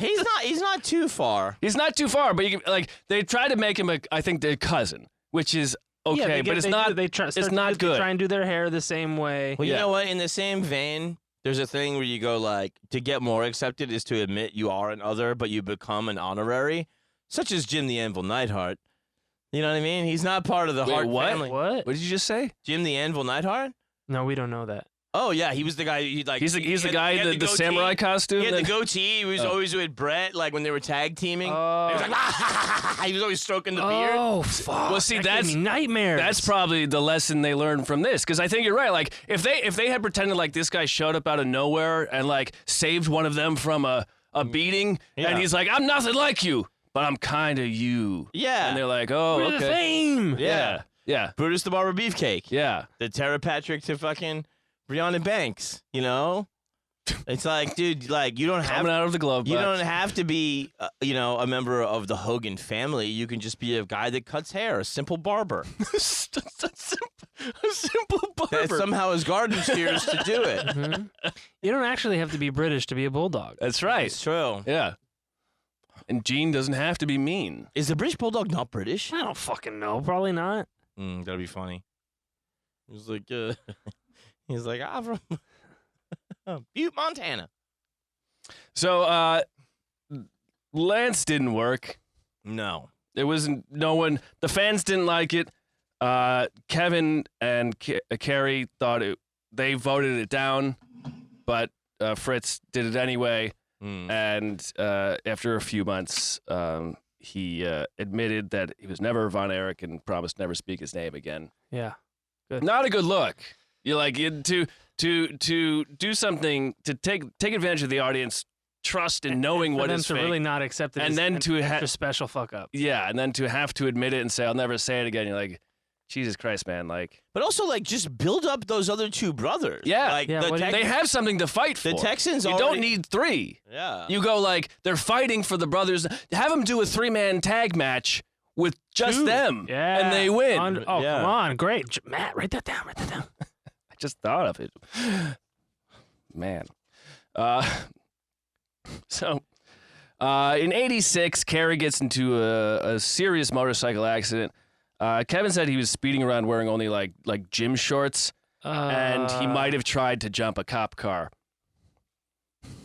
But he crashes into the cop car. Fuck! And his right leg is just crushed. The doctors, his foot is all mangled. The doctors do a bunch of surgery. We can rebuild him. They save the foot, but they're like, you cannot use this leg. You're gonna have to move to Nub City, dude. Yeah. And very popular there. Yeah. And there's a couple different versions of what happens next, but one of them is that Kerry tries to walk around his hospital room and fucks the foot up. Fuck. Another version is that he went to do a comeback match too early and fucked the foot up, but the doctors end up having to amputate his foot. The family never mentions this to anybody other than the family. And Kerry has a prosthetic foot. And keeps wrestling. He just wraps it up, and he keeps wrestling like everything is normal. And it's very painful. Yeah, it is gotta absolutely. Be fucking kidding. If he's already taking painkillers for the non-foot stuff, and now he has to take it for the foot stuff. Phantom foot. And Phantom foot. Dude, that's what he should have been called. He should have come back with a mask. He's the Phantom Foot of the fucking sport tutorium. Yeah. And he's pretending like he can do all of his regular stuff, but you can see when he's walking out, something's a little off. The explosiveness isn't there, of course. Yeah, and he's the Winter Soldier foot. Yeah. They should have just given him just put a motorcycle wheel for a leg. Oh my God, that would have been perfect for the time. Mad Max kind of stuff. I just add it to my list of great ideas. Dude, you gotta fucking open up a notepad, jot it down. Google Doc, maybe. Yeah, maybe you could share it. Maybe you could. You could put it on the Patreon. Yeah. Matt's ideas. Matt's wrestling ideas, yeah. That's great ideas. In '87, Mike wrestles Brian Adias. He beats him in 5 seconds. And Mike is going like, guys, like even before he had the brain fuck up, he felt like he was winning too much. And after that, he has some run-ins with the law. He gets reckless driving, disorderly conduct. He's pulled over. The officer finds a bottle of pills that isn't prescribed to him. They get him out of jail. A few days later, April 12th, 1987, he takes a bunch of sleeping pills and crawls into a sleeping bag and dies. Zip it up. Yeah, he leaves a note for his family that says, "Please understand, I'm a fuck up. I'm sorry." Oh my God. And Laura writes Bret Hart's description of it, which I think I'll read because it's interesting because it's not. We also have to say that Bret Hart, notorious blowhard. Yeah. Like many a wrestler. Yeah. I guess the best there ever was. The best there ever is. Yeah, let's say a little bit of a narcissist. Yeah.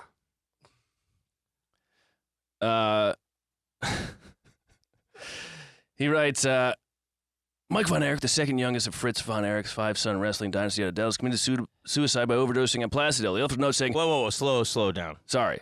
Well, I was just getting through the stuff you already know. But, committed suicide by overdosing on Placidil. He left a note that read, "Mom and Dad, I'm in a better place. I'll be watching."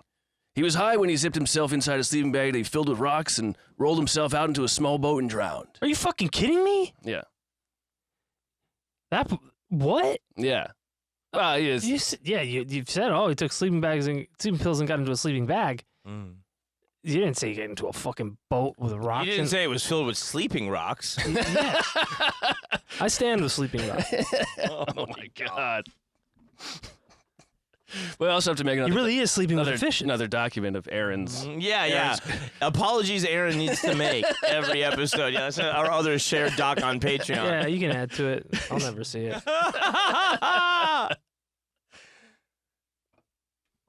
Wow. I don't remember coming across that he got into a boat and drowned. So do we think Bret the Hitman Hart made that up?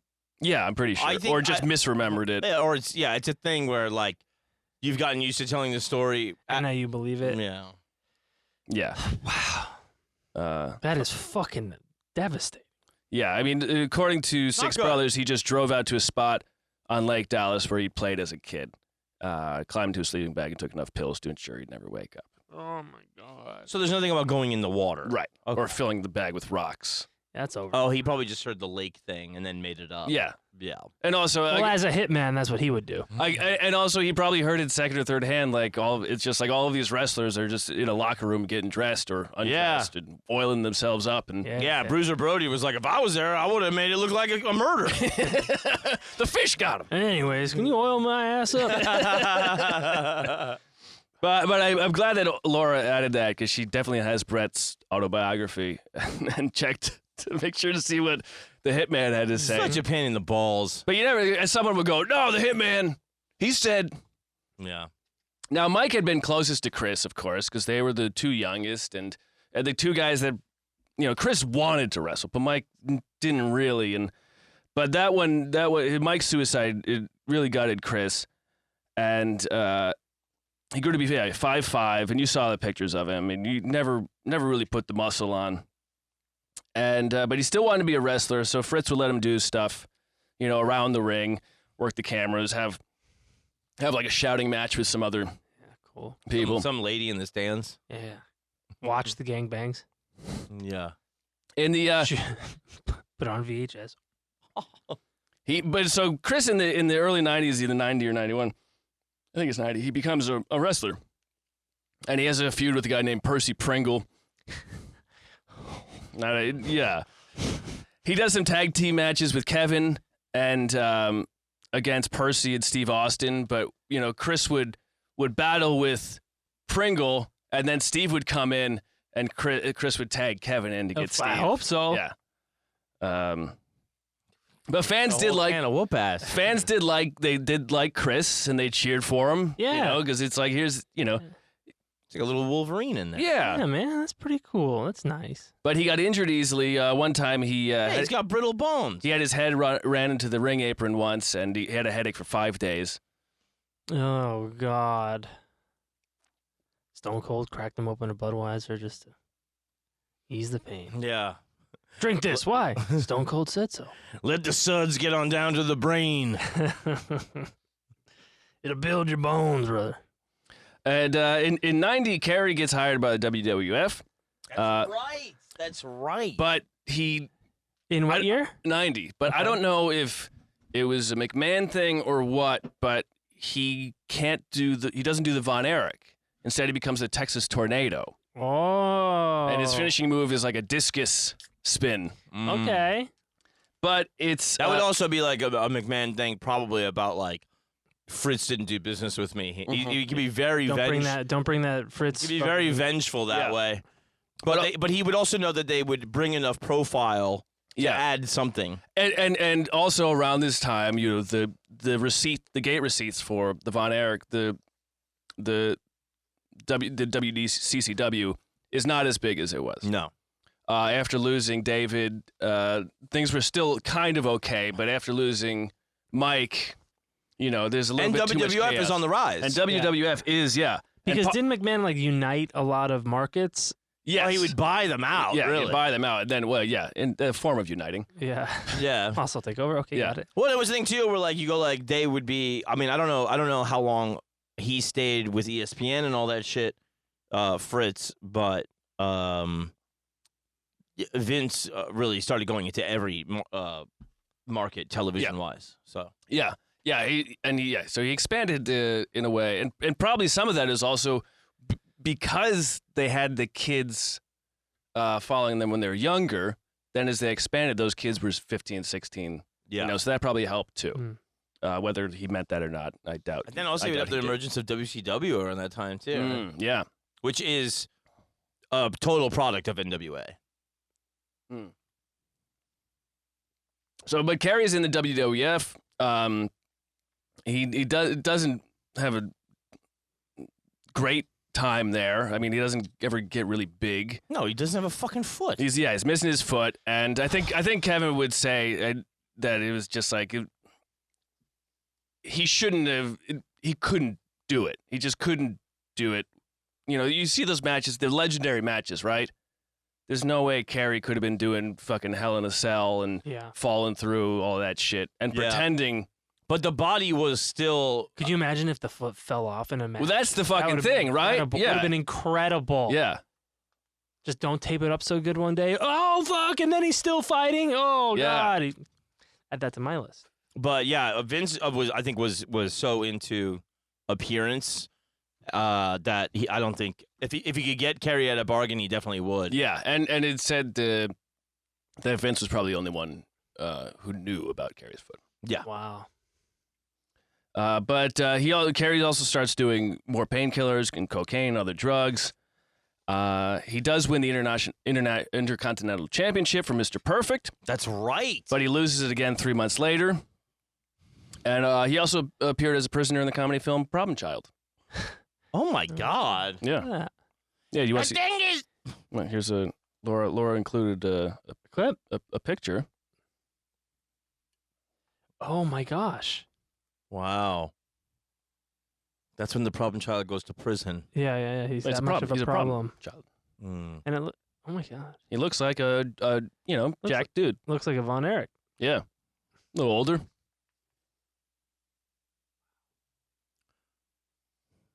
But yeah, I mean, dude, that guy. Holy shit, dude. Like, what a suit to put on. Holy shit. He's like so wide. Yeah. Yeah, seriously. It's preposterous. Yeah. A giant. I mean, out of all of the brothers, David was bigger. But he was more statuesque. Yeah, absolutely. And Bret Hart is also traveling around with Carrie at the time, and he writes, again, Bret Hart, but he writes, unfortunately, like his brothers, Carrie had a history of drug problems, was often mistaken for a dolt by wrestlers who didn't know him well. He said, on the road, Carrie and I talked on and on about our brothers and good times we'd had as famous families in such a strange business. Just as we neared Fort Wayne, Carrie confided in me he made up his mind to join his brothers in heaven. He's only waiting for God to tell him when. Jesus. Yeah. I mean, the one thing I'll say is, I mean, I talk shit about Bret Hart, but like he is uniquely able to understand this dynamic, of course, of a father starting a wrestling dynasty, with a ton of brothers. Yeah, and he doesn't come off like a bad guy in these quotes. I don't know if he is a good guy or not, but no, I think he's a pain in the ass, but I think he definitely would have a lot of sympathy here. Yeah. In September 12th, 1991, Chris, who had done a tag team match with Kevin, and Kevin recalls how Chris had hit one of his opponents, and when he hit the man, the opponent hit back, and Chris went to block the man's hit, and it broke his arm. Fuck. And Kevin says, I heard a pop, and I said, Chris, tag me. And he goes, no, wait, I'm going to do my drop kick. I said, Chris, no. Well, a drop kick would have been perfect, but he couldn't do it. I could tell his arm was broken. Jesus, fuck. But he threw his drop kick anyway, and he fell, and he broke his other bone, too. The radius and the ulna. Broke them both. It was just too bad. It was too bad that it just wasn't to be for Chris. He had heart, though. And he was too weak and injured to wrestle. So September 91, he loaded up on cocaine and Valium, and he went out to a remote area of the family's ranch and fired a bullet into his head. Oh, my God. Kevin tells the story of he was at the family ranch, and he saw Chris, and Chris said something about going up to this spot he would always go and hang out at. And Kevin was like, this seems kind of weird. He went up there and he saw Chris and they talked, and he was like, oh, everything seemed, it seemed okay. And then he goes back down to the house and he tells his dad about it, and his dad says, well, you better go back up there. Yeah. And Kevin says he never should have left. Oh my God. And so he finds the body. Jesus fucking Christ. That poor mother. Yeah. And it is after this that she and Fritz divorce in 92. Oh my God. And now Kerry has come back to Texas after his release from WWF. He wrestles in the Global Wrestling Federation, which now covers the Texas territory. He and his wife divorce in April of '92, and she takes the kids because he's pretty much in a huge spiral at this point. Yeah. And February '93, he gets arrested twice. The first arrest results in probation. And then he gets arrested shortly after that. It's a violation of his probation, and the family's saying, you'll get out of jail. Do not worry. Do not worry. You'll be fine. But he couldn't handle it. And February 18th, 15 days after his 33rd birthday, he goes to his father's ranch in Denton. Now, Kevin had an idea of what might happen here, and he calls his parents' house. And his dad picks up the phone and says, without asking hello or blah, blah, he picks up the phone and says, I'm working. And he hangs up. And his dad was Fritz was pouring a driveway. And Kerry shows up, and he says that he's going for a drive. He says, Dad, gives him a hug, says, Dad, I love you. And Kevin just keeps calling. Fritz doesn't pick up because he's pouring a driveway. And Fritz goes inside and discovers that Kerry has taken the gun that he gave to Fritz as a Christmas present.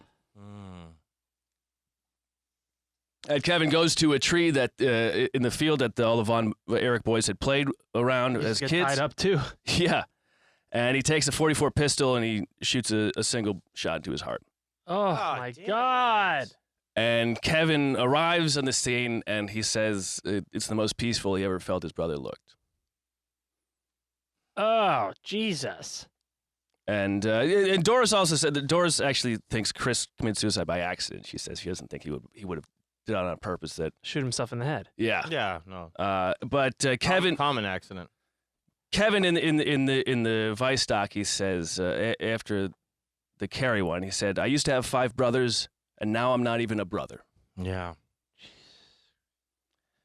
He also.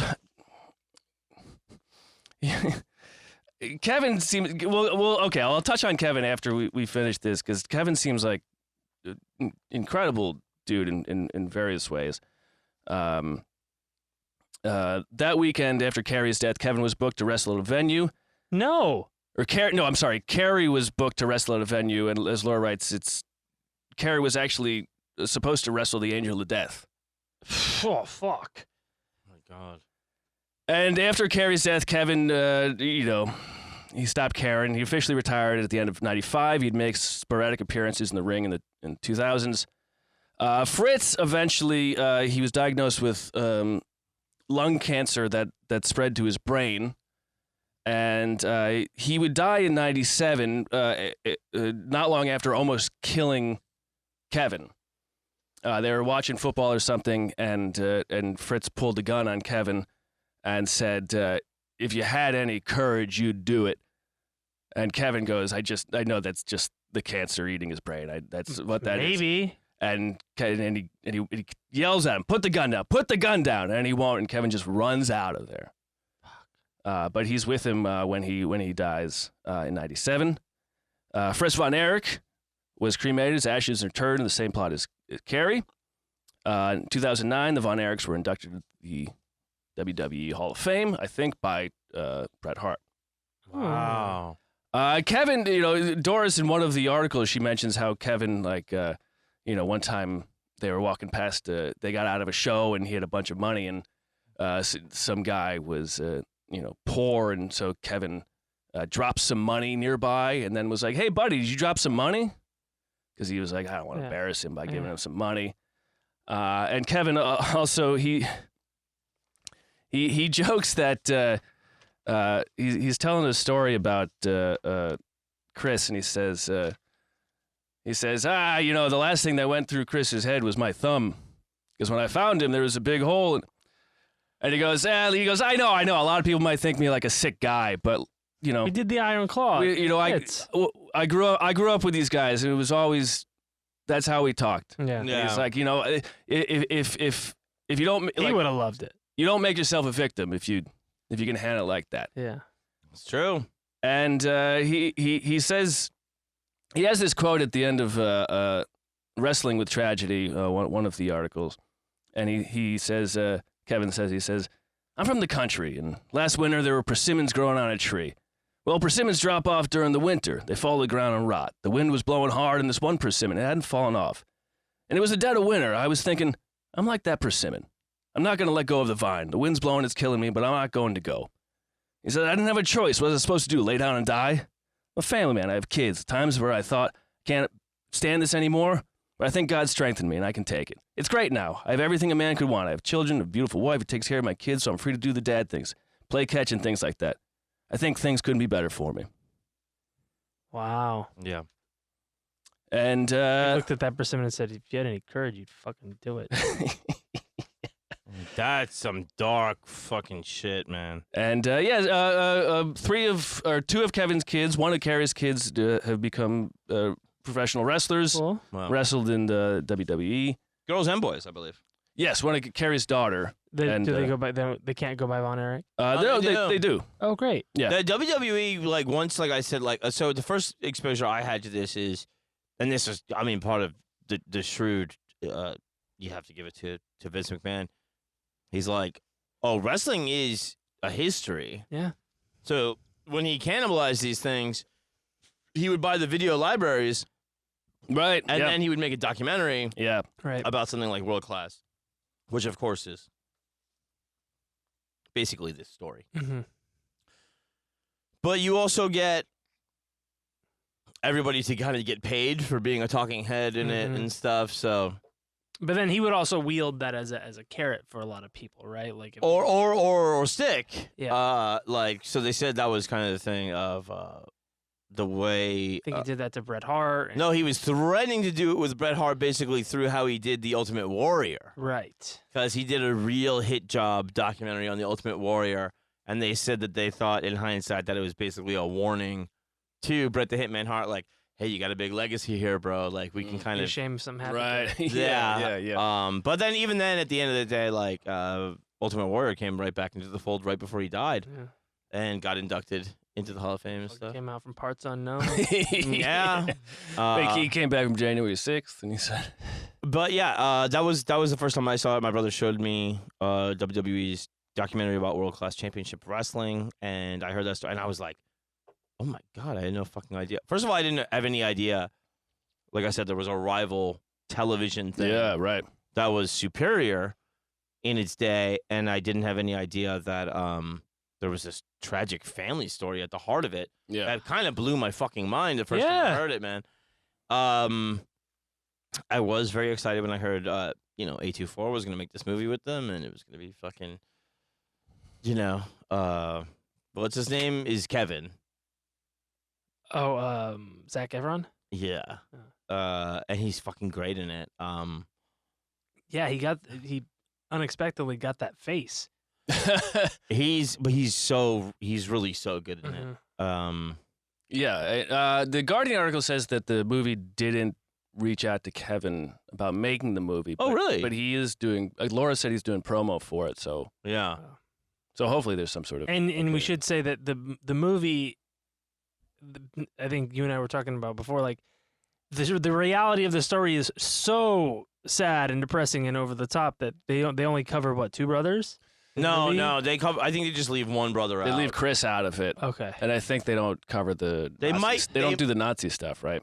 No, they do. They do. They do. Oh. Well, they don't bring in the guy in the back with the star and his. Yeah. Well, yeah, sure, the apocryphal story. Who plays the dad? Fritz. Who plays Fritz? John Lithgow. You definitely know him. I forget his name, but he's great. You can check it out. And Kevin says in the Guardian interview, says that he's like, I understand why they left Chris out. It's just too ridiculous to. Well, there's a point too where you just go like, how much more can this audience take? Yeah, because yeah, that's how you feel listening to the real story. Yeah, sorry. Yeah. Yeah, it's got it's got that Greek tragedy to it. Yeah, and the way it compounds upon itself, and Fritz losing one, and maybe it's not to say I wouldn't say he's to blame for any of them necessarily, but surely he didn't seem to be okay with letting any of them shrink from the spotlight. Right. Oh, the movie is pretty unequivocal about Oh yeah, it's his fault. like just pushing them and pushing them and pushing them and pushing them. Yeah.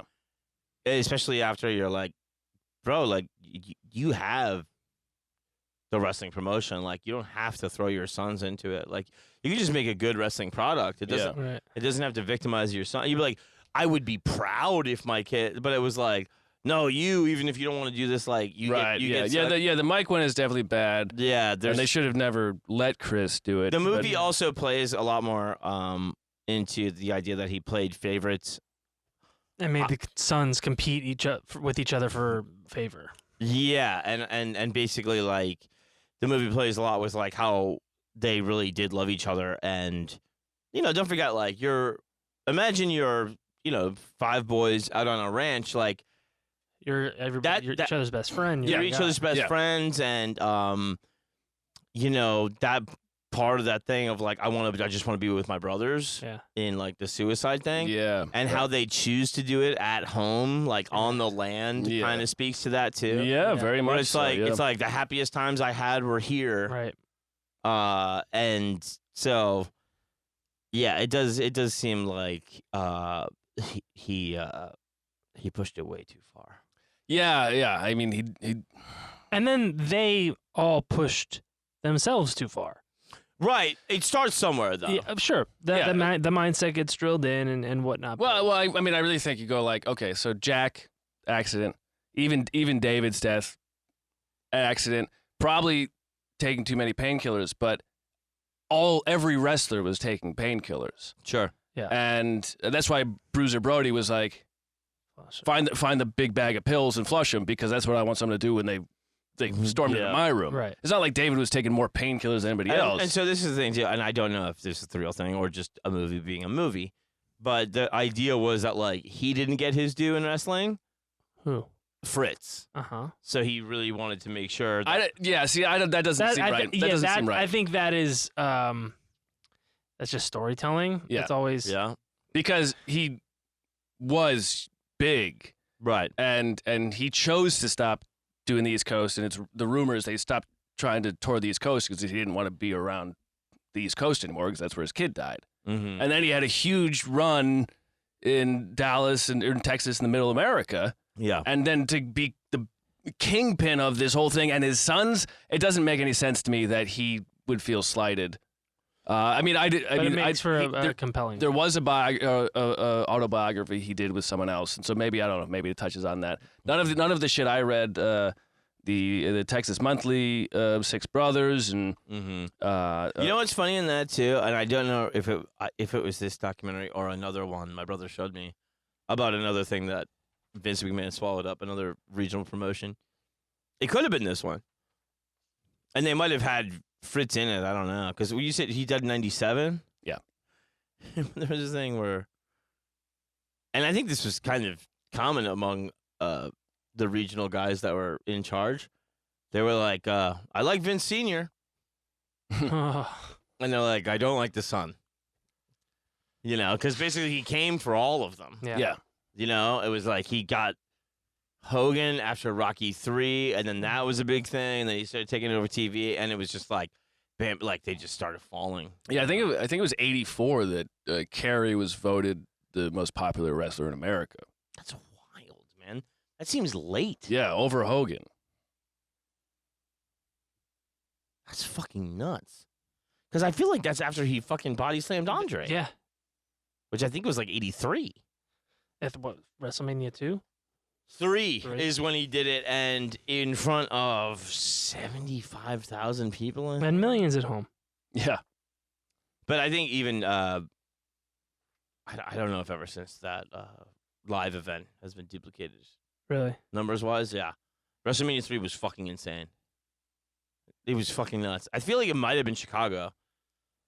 That's me talking out of my ass. But, yeah, I know that the attendance for WrestleMania 3 was crazy. And it was a landmark thing to slam Andre the Giant. Yeah, and 75,000 people is a lot. Yeah. Fuck, that is a fucking crazy story, Matt. But, big thanks especially to Laura. Of course. Yes, and the main articles were the fall of the House of Von Erich in Dallas Magazine, and Texas Monthly, Six Brothers, and Dallas Observer, Wrestling with Tragedy. But big thanks to Laura for she did a fuck ton of really good groundwork for this. Yeah, and she's got a base there, so I mean, she knows what she's talking about. Yeah. Thank you, Laura. We love you. Thank you, Laura. It's yeah, that does fill in some gaps that I haven't been privy to, at least since I saw that documentary, which was years ago. But yeah, I mean, what a crazy. It's just a thing where you go like, you don't have to keep putting your sons there, like you don't have to invent one either. Right? Yeah. You own the wrestling company. Yeah. Like, It But I think it was. I mean, there's definitely a pride problem. It might not be this like the problem of, oh, I was denied the belt, so my kids have to get one. That is, like I said, how it is played in the movie or portrayed. I think the problem is that Von Erich is supposed to win this, and so Von Erich needs to win this, and I think it's not that he needs it; it's that he wants it for his family and his kids. And if it can't be David, it has to be someone else. And if Carrie's fucked up, well, okay, we got to bring Mike in. Yeah, and then he probably just gets caught up in, the tragedy of that, of especially he changed completely after losing his first kid. Yeah, and what is that desperation, haunting idea of tragedy do to 5 people? more, and they're all going to be unkillable. Yeah. I mean, it's not like anyone has ever written some sort of play about tragedy making you into a monster. Right. There's a thing they show in the movie, and I don't know if this is the thing you came across, but so since Kevin was like the surviving one that was like pretty normal and also started having his own family, he apparently started taking over World Class according to the movie. Oh, from really? his dad. Oh, okay. And then he was kind of going like, yo, we can sell out to, fucking Jim Crockett Promotions or whatever. And his dad was like, no, you need to still make it the best promotion in the world. And he was kind of going like, it's not really going to be that way anymore, man. Like, we're getting swallowed up by other television things like WWF, WCW. And they show him being a pain in the ass about that. And that then when Kerry comes home from the WWF, he's like, oh, man, it's so great you're here. Your brother's fucking up. And like, yeah, he just like talks a ton of shit like that. And the beginning of the movie, he's like, he actually ranks favorites of the kids. And that's when Kerry is still training for the Olympics and stuff like that. Because then that's like, national prestige and prominence or whatever. Yeah, I know, that just seems like movie making. I don't remember that ever being touched on in any of the docs you saw or anything, yeah? Not the Vice one or any of the articles I read through. It never seemed that. Yeah. I mean, but the only one left to tell the story is Kevin. So, but, Kevin seemed pretty truthful about, he didn't seem like a shrieking violet from any of the stories he was telling. Right. Yeah, it's a brutal story. It is very fascinating. Is their mom still alive? No, I don't think so. I think she passed in the early 2000s. So it's just Kevin. It's just Kevin now. And to lose 5 children. My poor woman. Oh my God. Yeah. Yeah, I mean, and for Kevin to say, I had 5 brothers and now I'm not a brother. Yeah. And he also says after David died, he said, I don't like hearing the phone ring in the morning anymore. Yeah. God. A bunch of that stuff ties into the like the climax of the movie in a way that I thought was really beautiful. It is very good. I do highly recommend it. It probably takes some narrative liberties, like we're talking about, and some shortcuts, but it is very good. You heard it here. Watching the climax. Yeah, see it in the climax. Matt, Surround pound. Man. Great story, Laura. Thank you. Thank you, Laura. Yes, Laura was fantastic. Everybody, give Laura a shout out for that. Should we wrap it here, folks? Yes. Wrap it up. All right. I'm gonna say goodnight. I love you. My name is John Fahey. My name is Aaron Pita. Episode. Good night, everybody. We love you. Good night.